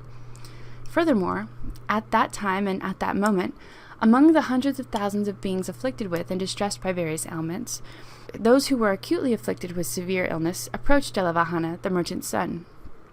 Whatever medicine was prescribed by Jalavahana, the merchant's son, to the hundreds of thousands of beings afflicted with various illnesses and distressed by various diseases, cured the illnesses of all those beings. Jalavahana, the merchant's son. Whatever medicine was prescribed by Jalavahana, the merchant's son, to the hundreds of thousands of beings afflicted with various illnesses and distressed by various diseases, cured the illnesses of all those beings. Cured of an illness, or with their suffering greatly reduced, they became endowed with prowess, strength, and energy as before. O noble goddess, at that time and at that moment, in the villages, cities, towns, valleys, regions, and royal palaces in the kingdom of King Sureshvara, hundreds of thousands of beings afflicted with and distressed by various diseases were freed completely from their illnesses by Jalavahana, the merchant's son. This is the end of Chapter 16. Chapter 17. Chapter on the previous lives of Jalavahana's fish disciples. Moreover, O noble goddess, as Jalavahana, the merchant's son, made all beings in the kingdom of King Sureshvara without illness, or with merely small illness, their bodies were endowed with lives of Jalavahana's fish disciples. Moreover, O noble goddess, as Jalavahana, the merchant's son, made all beings in the kingdom of King Sureshvara without illness, or with merely small illness, their bodies were endowed with strength and delight as before. All beings in the kingdom of King Sureshvara rejoiced, played, enjoyed themselves, gave gifts, and engaged in virtuous deeds. They honored and celebrated Jalavahana, the merchant's son, with these words: May Jalavahana, the merchant's son, be victorious. May he be victorious. The king of medicine, he healed all beings of disease. Surely he must be a Bodhisattva. He has mastered the entire eightfold treatise on medical science. O noble goddess, Jalavahana, the merchant's son, had a wife called Jalamburgabha. O noble goddess, Jalamburgabha, his wife, had two sons. One was called Jalambara, the other was called Jalagarbha. Then, O noble goddess, Jalavahana and other birds, all heading in the direction of Visambhava, the forest pool. And Jalavahana wondered, why are these flesh-eating dogs, wolves, jackals, flocks of crows, and other birds heading in that direction? He thought, I should go in the direction where the dogs, wolves, jackals, crows, and other birds are running. O noble goddess, then Jalavahana, the merchant's son, gradually headed for Visambhava, the forest pool. In that great pool there lived 10,000 fish. There he saw that numerous hundreds of fish were bereft of water. He felt great compassion for those fish. The moment he generated that thought, he saw a goddess emerging from a tree with just half her body. The goddess said this to Jalavahana, the merchant's son: Excellent, excellent, O child of noble family. Since you are called Jalavahana, water bringer, give water to these fish. You are called Jalavahana on two counts, bringing water and giving water. Therefore, live up to your name. Jalavahana wretchedly looked. O noble goddess, although he ran in the four directions in search of water, Jalavahana, the merchant's son, did not find water there. He looked in the four directions and saw many tall trees not far away. He climbed those trees and cut their branches. Taking the branches to the pool, he built a cooling shade for those 10,000 fish.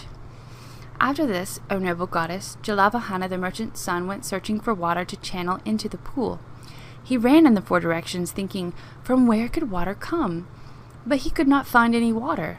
Very quickly he followed the stream. Then, O noble goddess, he came to a great river called Jalagama, from which water in the pool of that forest wilderness came. He saw that the river had been made to flow into a chasm by an evil man wishing to starve those 10,000 fish of water and eat them later. He thought, since this river could not be diverted even by 1,000 men, how much less could I alone make it flow back? With this thought, he returned to the pool. His head at the feet of King Sureshvara, he sat down on one side and gave this account. In your majesty's kingdom, I have relieved the diseases of beings in every village, city, and town. In one place there is a pool called Visambhava. In that pool 10,000 fish are without water and are scorched by the sun. Just as I have given to humans, so I seek by all means to give life to beings with animal rebirths. I request your majesty to give me 20 elephants. Then King Sureshvara gave this order to his ministers: Give 20 elephants to this king of doctors. And the ministers said, Go to the elephant house, take 20 elephants, help and bring happiness to beings. Then, O noble goddess, Jalavahana, the merchant's son, along with his two sons, Jalambara and Jalagarbha, taking 20 elephants and 100 ox-leather bags, returned to where the great river Jalagama flows. They filled the bags with water, put them on the elephants' backs, and sped away with his two sons, Jalambara and Jalagarbha, taking 20 elephants and 100 ox-leather bags, returned to where the great river Jalagama flows. They filled the bags with water, put them on the elephants' backs, and sped away to the forest wilderness where the pool Visambhava was. They took the bags from the back of the elephants and filled the pool with water. They walked about in the four directions. Wherever Jalavahana, the merchant's son, went, those 10,000 fish followed after him. Then, O noble goddess, Jalavahana, the merchant's son, had this thought: Why are these 10,000 fish following after me? Then it occurred to him, no doubt these 10,000 fish are tortured by the fire of hunger and are seeking food from me. I should give them food.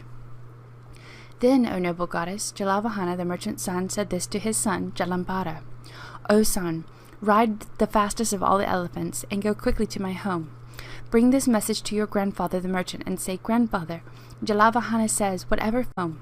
Bring this message to your grandfather the merchant, and say, Grandfather, Jalavahana says, whatever food may be ready in this house for parents, brothers, sisters, male and female servants, or workers, make it into one packet, put it on Jalambara's elephant, and send him quickly to Jalavahana. Then the boy, Jalambara, rode the elephant and went running fast to his father's house. There he relayed the message to his grandfather in detail. Then the boy, Jalambara, put the food on the elephant's back and returned to the pool Ata Visambhava. Delighted to see his son, Jalavahana received the food. He chopped it into pieces, threw it in the pool, and thus satisfied those 10,000 fish. Then he had this thought. At another time, from a bhikshu in forest solitude reciting Mahayana texts, I heard that anyone who hears the name of the Tathagata Ratnashikan at the time of death will be reborn into higher states. I should teach the profound teaching of dependent origination and pronounce the name of Buddha Ratnashikan, believed in the Mahayana, while others despised it. Then Jalavahana, the merchant's son at that time, stood knee-deep in the pool. He purposefully and solemnly cried, I prostrate to the Buddha Ratnashikan, the Tathagata, the Arhat, the fully enlightened one. When the Tathagata Ratnashikan was training in Bodhisattva deeds, he made this prayer. At the time of death, whoever in the 10 directions hears my name, may they transmigrate from their world and be reborn into the heaven of the 33. There may they be equal among gods. Then Jalavahana, the merchant's son, expounded the Dharma in this way to those beings in the animal state. As this exists, this arises. Because this is produced, this is produced. Thus, due to ignorance, karmic formation arises. Due to karmic formation, consciousness arises. Due to consciousness, name and form arise. Due to name and form, the 6 sense sources arise. Due to the 6 sense sources, contact arises. Due to craving, grasping arises. Due to grasping, existence arises. From existence arises aging and death, sorrow, lamentation, suffering, unease of mind, conflict and strife. In this way, the great aggregate of suffering comes into being. Furthermore, it is this way. With the cessation of ignorance, karmic formation ceases, and likewise through the cessation of this great aggregate of suffering.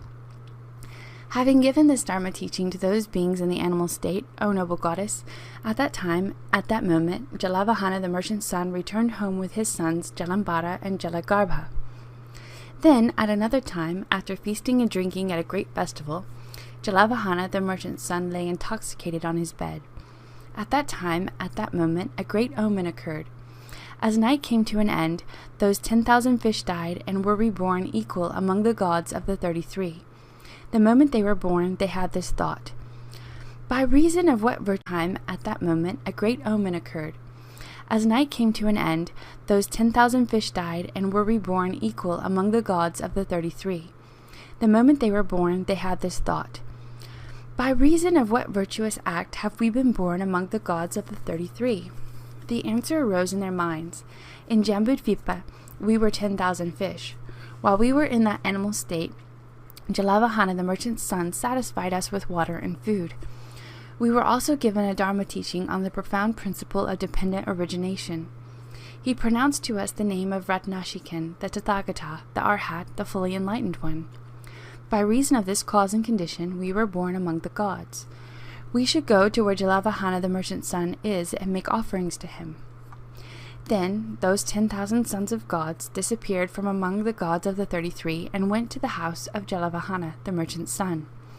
At that time, while Jalavahana the merchant's son lay sleeping and make offerings to him. Then those 10,000 sons of gods disappeared from among the gods of the 33 and went to the house of Jalavahana the merchant's son. At that time, while Jalavahana the merchant's son lay sleeping in his bed, those sons of gods placed 10,000 pearl necklaces at his head. They placed 10,000 pearl necklaces at the soles of his feet. They placed 10,000 pearl necklaces on his right. They placed 10,000 pearl necklaces on his left.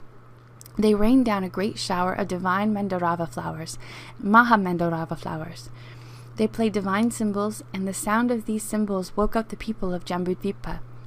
Jalavahana the merchant's son woke up too. Then those 10,000 sons of gods rose into the sky. Having rained down a shower of divine flowers in other regions of King Sureshvaraprabha's realm, they went to Visambhava, the forest pool, and scattered there a great shower of divine Mahamandarava flowers.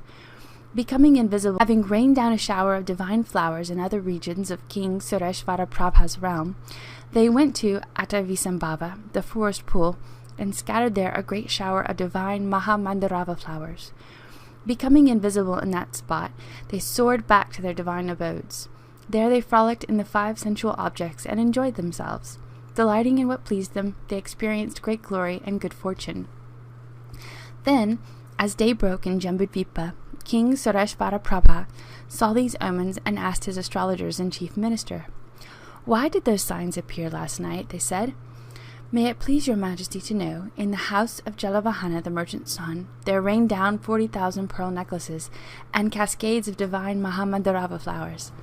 Then King Sureshvaraprabha said to the ministers, "Sirs, with kind words, summon Jalavahana the merchant's son." The astrologers and senior ministers went to Jalavahana's house and said to Jalavahana flowers. Then King Sureshvaraprabha said to the ministers, "Sirs, with kind words, summon Jalavahana the merchant's son." The astrologers and senior ministers went to Jalavahana's house and said to Jalavahana the merchant's son, "King Sureshvaraprabha has asked for you." Then Jalavahana the merchant's son, together with senior ministers, went to King Sureshvaraprabha. The king asked, "Jalavahana, last night such omens occurred. Do you know the reason such omens appeared?"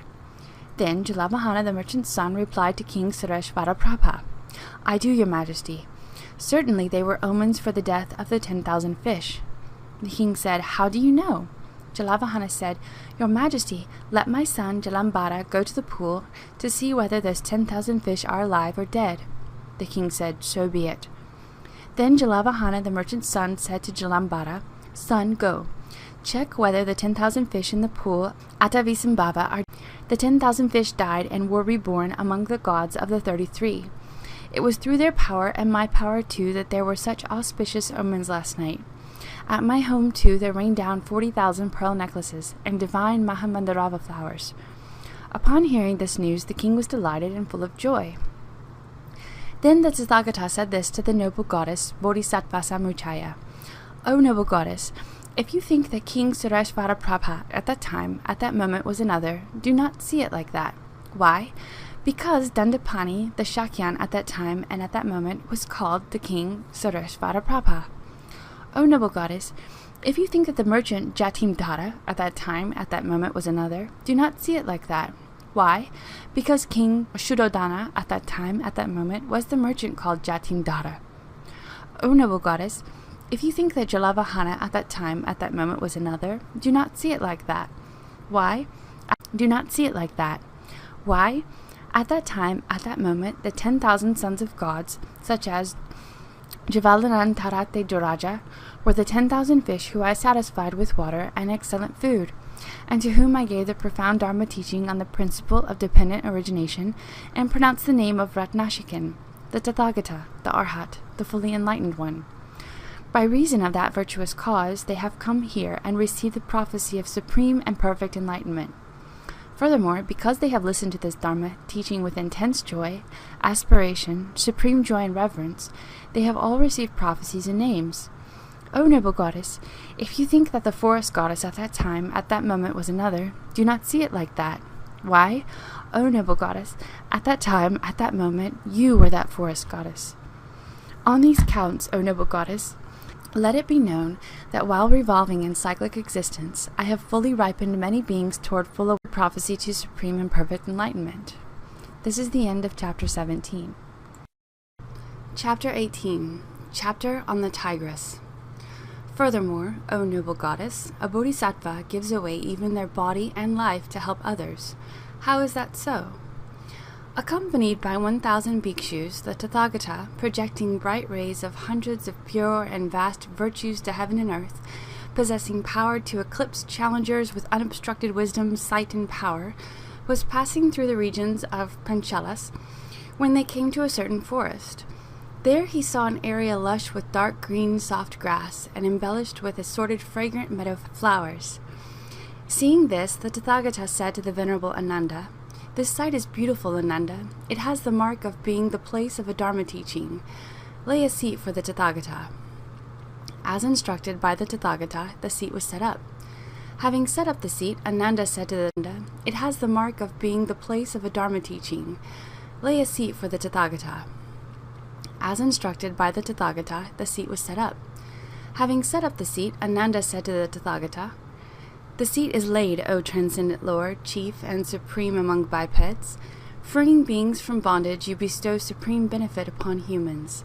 Be seated, and may the nectar of sublime discourse for the benefit of humans kindly be given." Then the Tathagata sat on that seat and addressed the bhikshus in this way.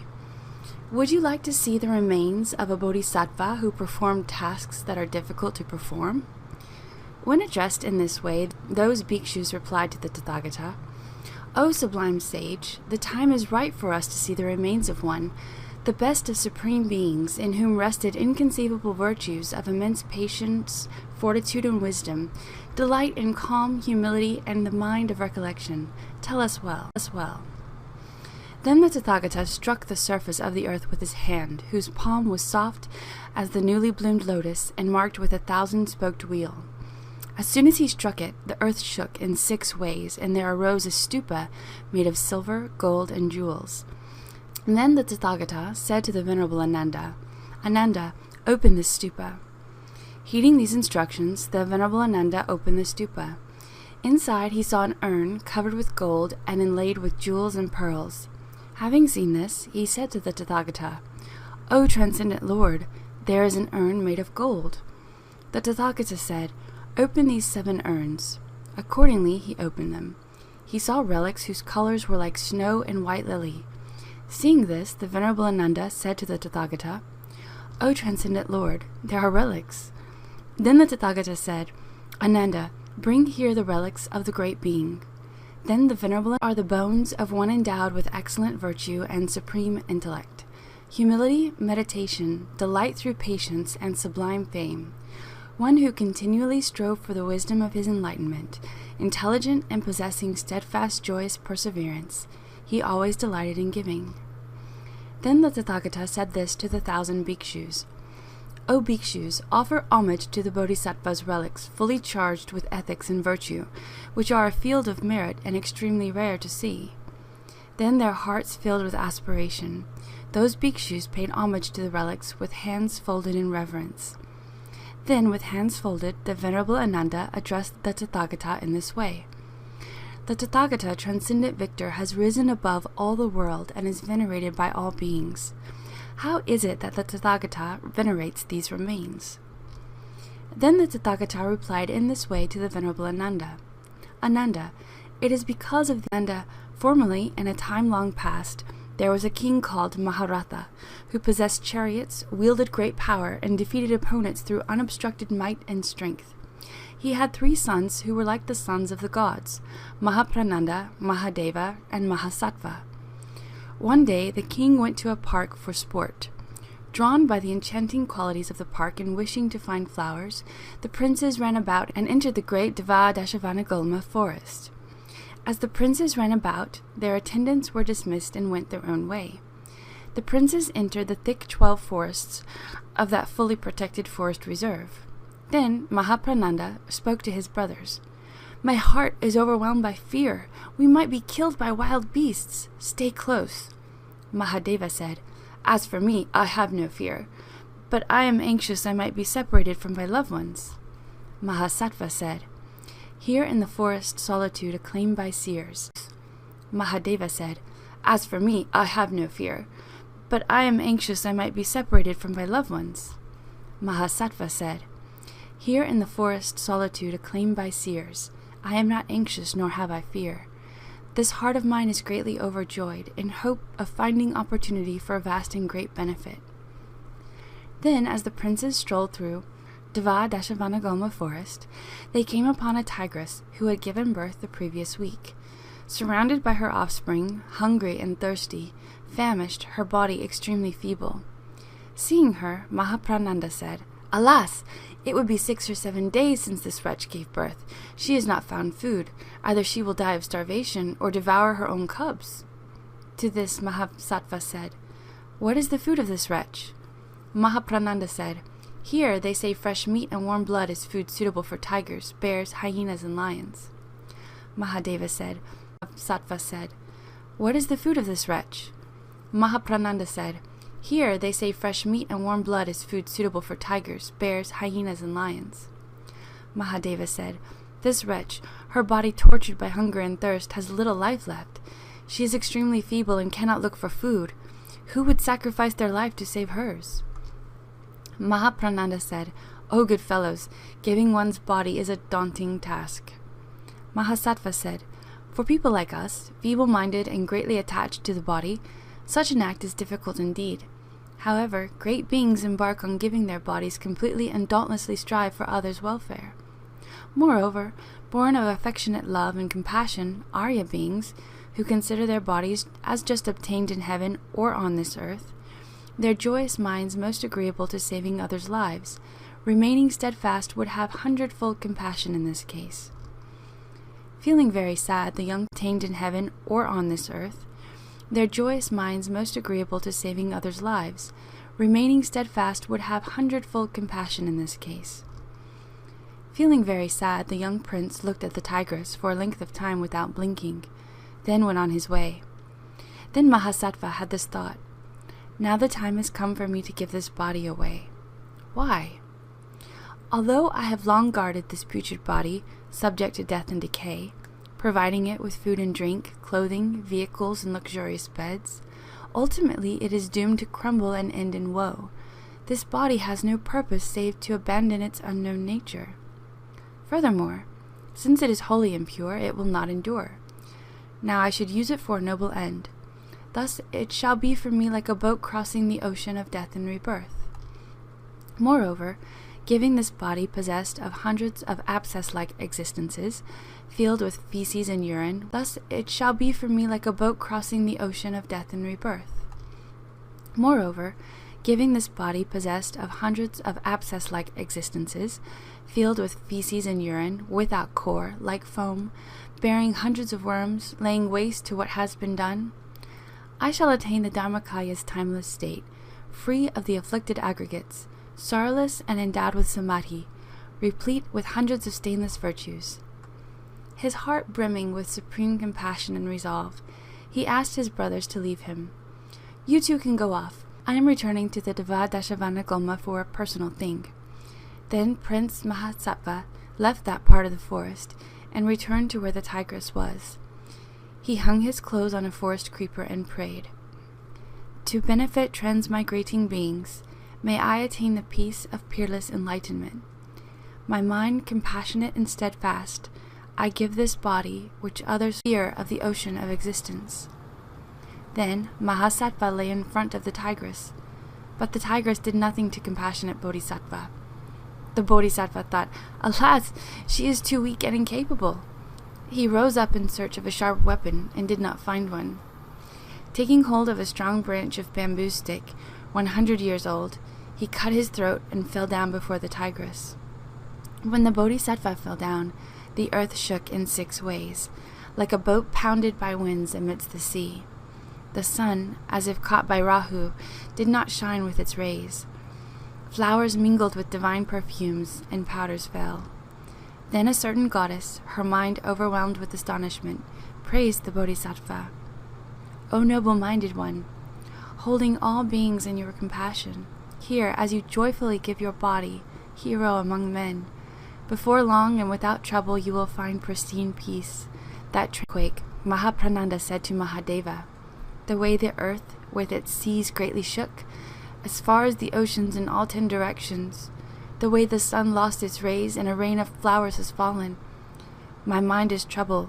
My brother has now given his body." Mahadeva said, considering the words of compassion he spoke, and the way he keenly observed the tigress, tortured by suffering and weak, nearly eating her cubs, I too am troubled. Then, overcome by extreme grief, their eyes filling with tears, the 2 young princes went back along the path to where the tigress was.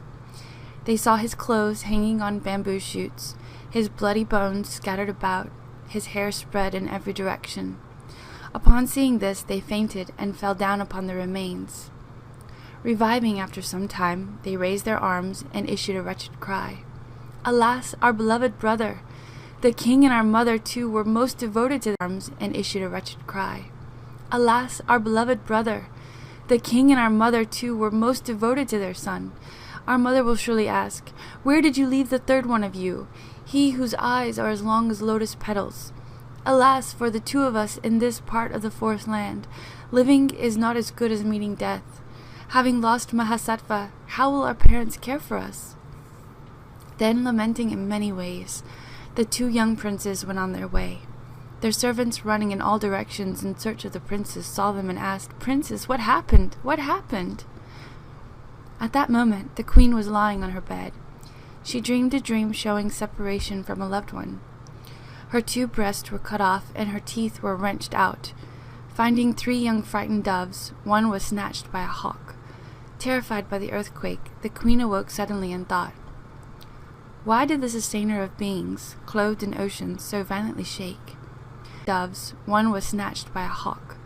Terrified by the earthquake, the queen awoke suddenly and thought, why did the sustainer of beings, clothed in oceans, so violently shake? The sun was robbed of its rays, pointing to the sorrow in my heart. In my dream my body was weak, my eyes quivered, my breasts were cut off. I wonder if my son's gone to the forest to play sport or well. As the queen sustained these thoughts, a maidservant entered. Distressed, she spoke to the queen. Mother, the prince's attendants search for the prince. It is heard that your beloved son has perished. When she heard these words, with trembling heart and eyes filled with tears, the queen approached the king. Lord, I have heard that my darling son has perished. The king too was distraught. With trembling heart he said, I have lost my beloved son. To give solace to the king said, Good queen, do not grieve. I will immediately search for our prince. As he set off, he saw a gathering of people crowding about. Then the king saw the two princes approaching from afar. Upon seeing them, the king cried, The princes are coming, but not all three. Alas, it is agony to see oneself bereaved of a son. Overcome with grief, the queen, like a she-camel struck in the vital part, issued a most wretched cry. If my three sons, with their assembly of servants, entered the forest clearing overgrown with blossoms, my youngest darling son has not returned. Where is the last son, who is like my heart? When the two princes came near, the king asked, Where is the youngest of you? Grief-stricken, their eyes filled with tears, their mouths dry, they said nothing. The queen asked, Where is my youngest son? My heart is about to burst. My body is in unbearable pain. My mind is failing. Speak at once. Then the two sons told what had occurred. Upon hearing it, the king and queen became senseless. When they regained their sanity, they wept pitifully and went to that place. Seeing the bones without flesh, blood or muscle, and the hair scattered about, the king and queen fell to the ground like trees blown down by the wind. The priest and Alas, beloved son, affectionate and jovial, why have you gone so quickly to death's domain? Why has death not come to me instead? Never have I felt suffering greater than this. With bedraggled hair, beating her chest, the queen too wailed pitifully. She writhed on the ground as does a fish thrown onto dry land, a female buffalo deprived of her young, a she-camel whose offspring has perished. Alas! Who has crushed and scattered on the ground my darling son, this lotus, the most loving? Which enemy of mine on this earth today has slain my son of charming eyes and moonlight face? Alas, when seeing the best of sons slain upon the ground, why does this body not collapse? This heart of mine is clearly made of iron. It does not crack in the face of tragic pain. Today in my dream my breasts were cut with a sword, my teeth were wrenched from my mouth. And today my darling son is suddenly no more. Just as one of three doves were cut with a sword, my teeth were wrenched from my mouth. And today my darling son is suddenly no more. Just as one of three doves I held was snatched by a hawk. Today, surrounded by three sons, death has seized one. Alas, the fruit of my evil dream has come to pass. Then the king and queen lamented in many ways. Surrounded by a large crowd, they bared themselves of ornaments, paid homage to the remains of their son, and laid his remains in this place. Ananda, if you think the young prince called Mahasattva at that time, at that moment, was another, do not see it like that. Why? At that time, at that moment, I was the young prince called Mahasattva. Ananda, even before I was wholly free of ignorance, hatred, and desire, I saved beings from the suffering of hells. Now that I am free of all weakness and arrived at enlightenment's perfection, now that I am free of all weakness and I saved beings from the suffering of hells. Now that I am free of all weakness and arrived at enlightenment's perfection, now that I am free of all weakness and arrived at enlightenment's perfection, how much more would I wish to free all beings? In this way, for the sake of just one being, I have happily remained in the hell realms for eons. I have freed beings completely from cycle of birth. With the most excellent of hearts, I have helped all beings and performed numerous different daunting tasks. Then the Tathagata at that time pronounced these verses. While seeking supreme enlightenment, I gave my body for many eons. Just as I became king or prince, so I gave completely my body. As I recall my past rebirths, once there was a king called Maharatha, who had a greatly generous son called Mahasattva the Sublime. And Mahasattva had two brothers, Mahaprananda with thick forest, and saw there a tigress tortured by hunger. Agonizing was Mahasattva's compassion for this being. So famished is this tigress with hunger and thirst, she will surely eat her own cubs. Thus I shall offer my body to her. Mahasattva, the son of Maharatha, saw the famished tigress and her cubs. With compassionate thought to save them, he fell down the mountain slope. The earth with its mountains shook, scattering various flocks of birds and terrifying herds of deer, and this world remained shrouded in darkness. Mahaprananda and Mahadeva, his two brothers, looked for him in that great forest. Failing to find Mahasattva, they mindlessly ran about. Overcome by grief, their hearts filled with pain, they wandered about the forest. Tears streamed down their faces as they searched for their brother. Mahaprananda and Mahadeva, the two young princes, came close to the spot where the weak tigress lay. Earth stained with blood, the minds of the princes were ruined without thought. The two princes swooned and fell to the ground, their bodies covered with dust and with dirt. Their entourage of attendants, too, cried lamentations and were overcome with grief. Swiftly sprinkling water upon them, with arms upraised, they wept. The beloved queen, the mother who bore him, sat in ease in the palace, accompanied by 500 women. The moment he fell, milk streamed from her breasts, and immediately turned to blood. Her body and limbs were racked by sharp pain, as if they were pierced by pins. Deeply distressed, she was pierced by the arrows of sorrow. Her heart flooded with grief, she approached the king. Wretched, weeping before the king, she said this to King Maharatha. Listen to me, king, lord of humans. My body burns with the fire of grief. Milk flowing from the tips of my breasts immediately oozed as blood, stings as if pierced by needles. My heart is next to bursting. Such are the signs I shall not see my sons again. Such is the fate of my children. Be compassionate. Give me my life. Today in my dream I saw 3 young doves. One dove, my young son, sweet and kind, was snatched by a hawk in that place. The sorrow of such dreams has entered my heart. My mind is scorched by distress. Such is the fate of my sons. Before long I shall succumb to grief. O compassionate one, give me my life. Having spoken, the chief queen fainted and fell to the ground.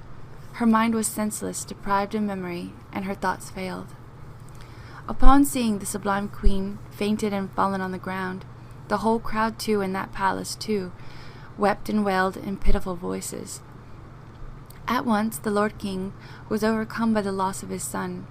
His ministers and attendants too set out to search for the princes. People wailed in pitiful voices. At once the Lord King was overcome by the loss of his son. His ministers and attendants too set out to search for the princes. People all over that city came out of their various homes, crying and with tears flowing. They asked after Mahasattva. Is he alive or dead? Where has Mahasattva gone? Today we will glimpse that one who was beloved and pleasing to see. Suddenly the silent wind of grief, fierce and without noise, blew throughout that region. Yet due to limitless magic, there was a sharp sound. Then King Maharatha rose up. Oppressed with grief and crying, he sprinkled water upon his sublime queen, who had fainted and fallen to the ground. Regaining her senses, the queen arose. Her mind forlorn, she asked, "Are my sons dead, or do they live?" Then King Maharatha said to the chief queen, "The ministers and attendants too have..." The queen arose. Her mind forlorn, she asked, "Are my sons dead, or do they live?" Then King Maharatha said to the chief queen, "The ministers and attendants too have gone to search for the princes. Do not be downcast in mind. Do not be sorrowful in heart." In this way, having comforted the queen, King Maharatha came out of that royal palace. Surrounded by a host of ministers, he was crying, weak in mind, feeble in body, and overcome by grief. Many hundreds of beings cried with tears falling. They ran out of that excellent city to search for the young princes. Seeing the king emerge from the palace, thus they followed after him. The moment the king left that city to look for his beloved sons, he gazed with staring eyes in every direction. He saw a man coming his way, his head shaven, his limbs smeared with blood, his clothes covered with dust and dirt, his face was sodden with tears. A fierce grief took a hold of King. He saw a man coming his way, his head shaven, his limbs smeared with blood, his clothes covered with dust and dirt, his face was sodden with tears. A fierce grief took a hold of King Maharatha's heart. His face covered with tears, he wept. Standing with arms upraised, he lamented. Then a certain minister came, quickly and swiftly from afar. Coming close to King Maharatha, the Lord of Men, he spoke. "O Lord of Men, do not be sad. Your charming sons are alive. Before long in your presence you will see your beloved sons."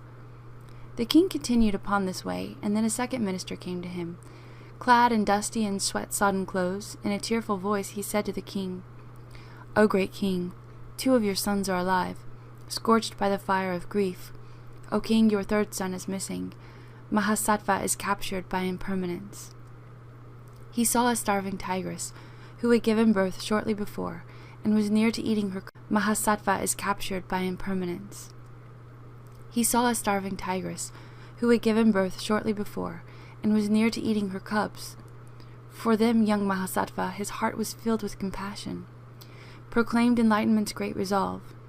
"All beings I shall set free. In future times may I realize the great enlightenment I so keenly seek."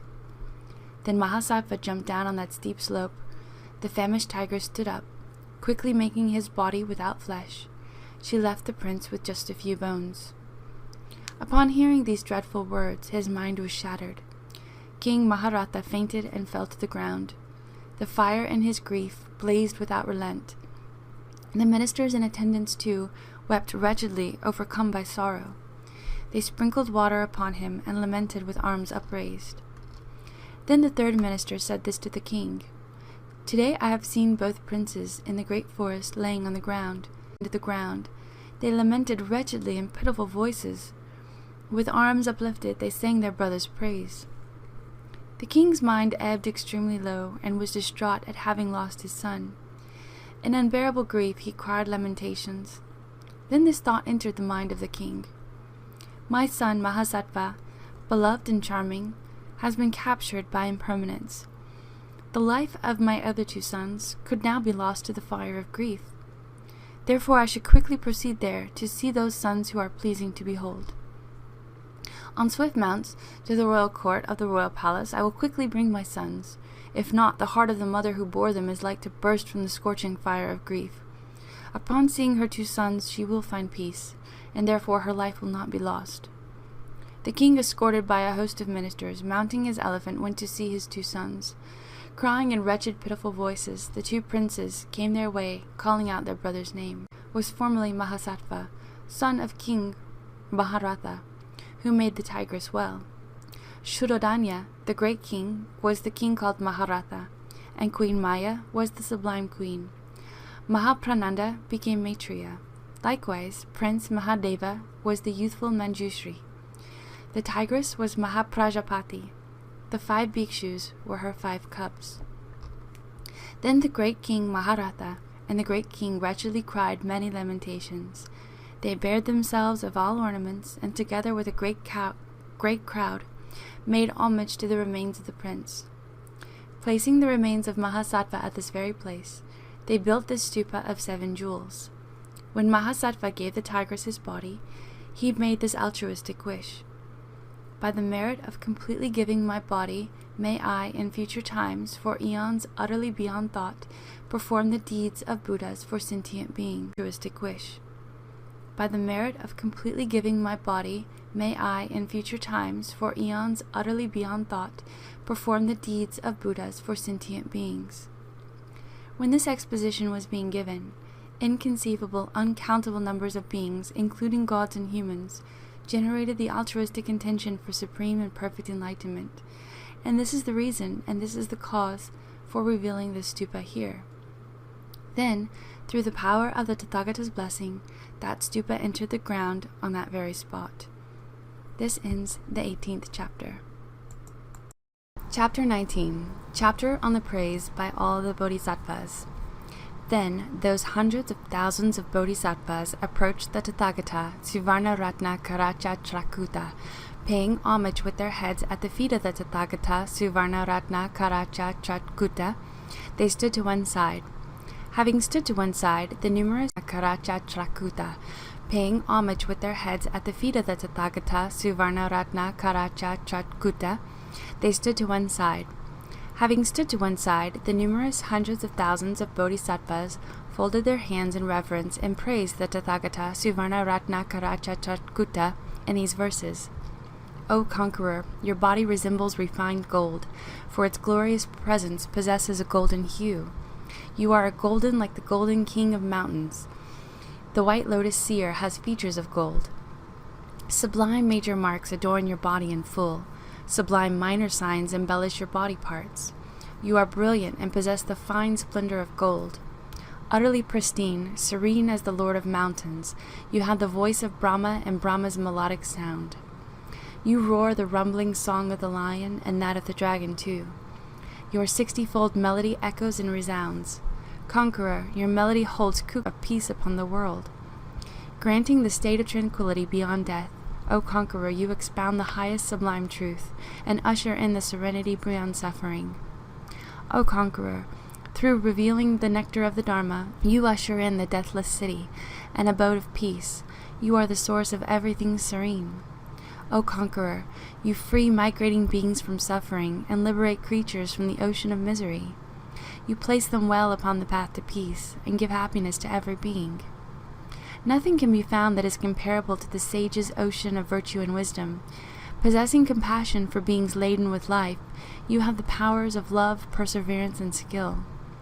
There is none among beings, even among gods, who in many thousands of millions of eons can fully explain merely one drop of virtue from the ocean of your supreme qualities. Taking a single drop from your ocean of virtue, I have stated some only in brief. By whatever sumptuous complexion you appear supremely serene, as 1,000 suns shining forth with dazzling light. Blazing with myriad rays, you are engulfed with light, resplendent with color like jewels of blue and white, gold, lapis, copper, and dawn crystal light. You pulverize Sumeru, the Vajra king of mountains. You illuminate tens of millions of worlds, and soothe their fierce suffering. You satisfy beings with supreme peace. Your complexion and 6 sense powers are bright and beautiful to behold. Your form is a joy for beings to constantly see. Enchantingly beautiful, your hair, the color of a peacock, shines as a lotus filled with bees. You are adorned with the virtue of pure compassion. You have gathered sublime merit through concentration and love. Possessed of sublime minor marks in many colors, you fulfill beings with all happiness. Beautified by enlightenment's 7 wings, you are adorned with virtues such as samadhi. Give her a ray of profound virtue and shine vividly in tens of millions of pure lands. Gloriously radiant like a fire's glowing light, you resemble the full solar orb in the sky. Endowed with all virtue as is Mount Sumeru, you are magnanimous in every world sphere. Like a cow milk, a conch, white lily, or the moon, white as pristine snow, The rows of teeth are lovely in your mouth, as the king of geese is graceful in the sky. The precious treasure hair in the center of the horizon of your serene moon-like face curls to the right, stunningly beautiful, like lapis or the sun amidst the sky, bright with light. This is the end of Chapter 20. Chapter 21, the concluding chapter. Then, at that time, at that moment, the noble goddess, Bodhisattvas Muchaya, praised the Tathagata. Homage to the Buddha, who is possessed of an utterly immaculate mind and presides over the concluding chapter. Then, at that time, at that moment, the noble goddess, Bodhisattvas Muchaya, praised the Tathagata. Homage to the Buddha, who is possessed of an utterly immaculate mind and presides over an utterly flawless Dharma, perfectly knowing existence and non-existence. His sublime mind is freed from evil karma's path. How amazing! The Buddha's splendor is boundless. How amazing! It is like the ocean in Mount Sumeru. How amazing! The Buddha's field of activity is endless. The Buddha is rare as the Udamvara blossom. How amazingly compassionate is the Tathagata, the pinnacle of the Shakya kings, a son among lords of men, that he has expounded such a sublime sutra as this in order to nurture and guide all beings. With his senses serene, the Tathagata Shakyamuni has entered the city of peace, most sublime. So profound, calm and pure is your concentration. You abide in the victorious Buddha's domain of experience. In this way, the bodies of Shravakas are empty. The most sublime of bipeds dwells in emptiness too, as all these phenomena are empty by nature. Those lacking empty nature are not found at all. Unwavering and steadfast, I remember the conqueror. Always I am anxious to behold the Buddha. Fervently and incessantly I pray to glimpse the fully enlightened Tathagata Son. Constantly planting my knees on the ground, in sorrowful thirst I long for the conqueror. In a pitiful voice I sob for the leader. Deeply thirsty for the Sugata's sight I remain. As I incessantly blaze with anxiety's fire, bestow upon me the cooling water of your sight. O Buddha, act for me with compassion, including the gods. Thus the bodies of Shravakas are empty. All beings by nature are like in a dream, like space and the nature of space, an illusion, a mirage, or the moon reflected in water. O Buddha, you are endowed with the great empty. Then the Tathagata rose from his seat and spoke in a Brahma voice. Excellent, noble goddess, excellent again to you. When the Tathagata spoke this way, the Bodhisattvas, led by the noble goddess Bodhisattvas Muchaya, noble goddess Shri, the divine kings such as Vaishravana, the whole assembly and the entire world of gods, humans, asuras, Gandharvas, Kinnaras, Maharagas, and so forth, rejoiced and greatly praised the speech of the Tathagata. This ends the 21st chapter, and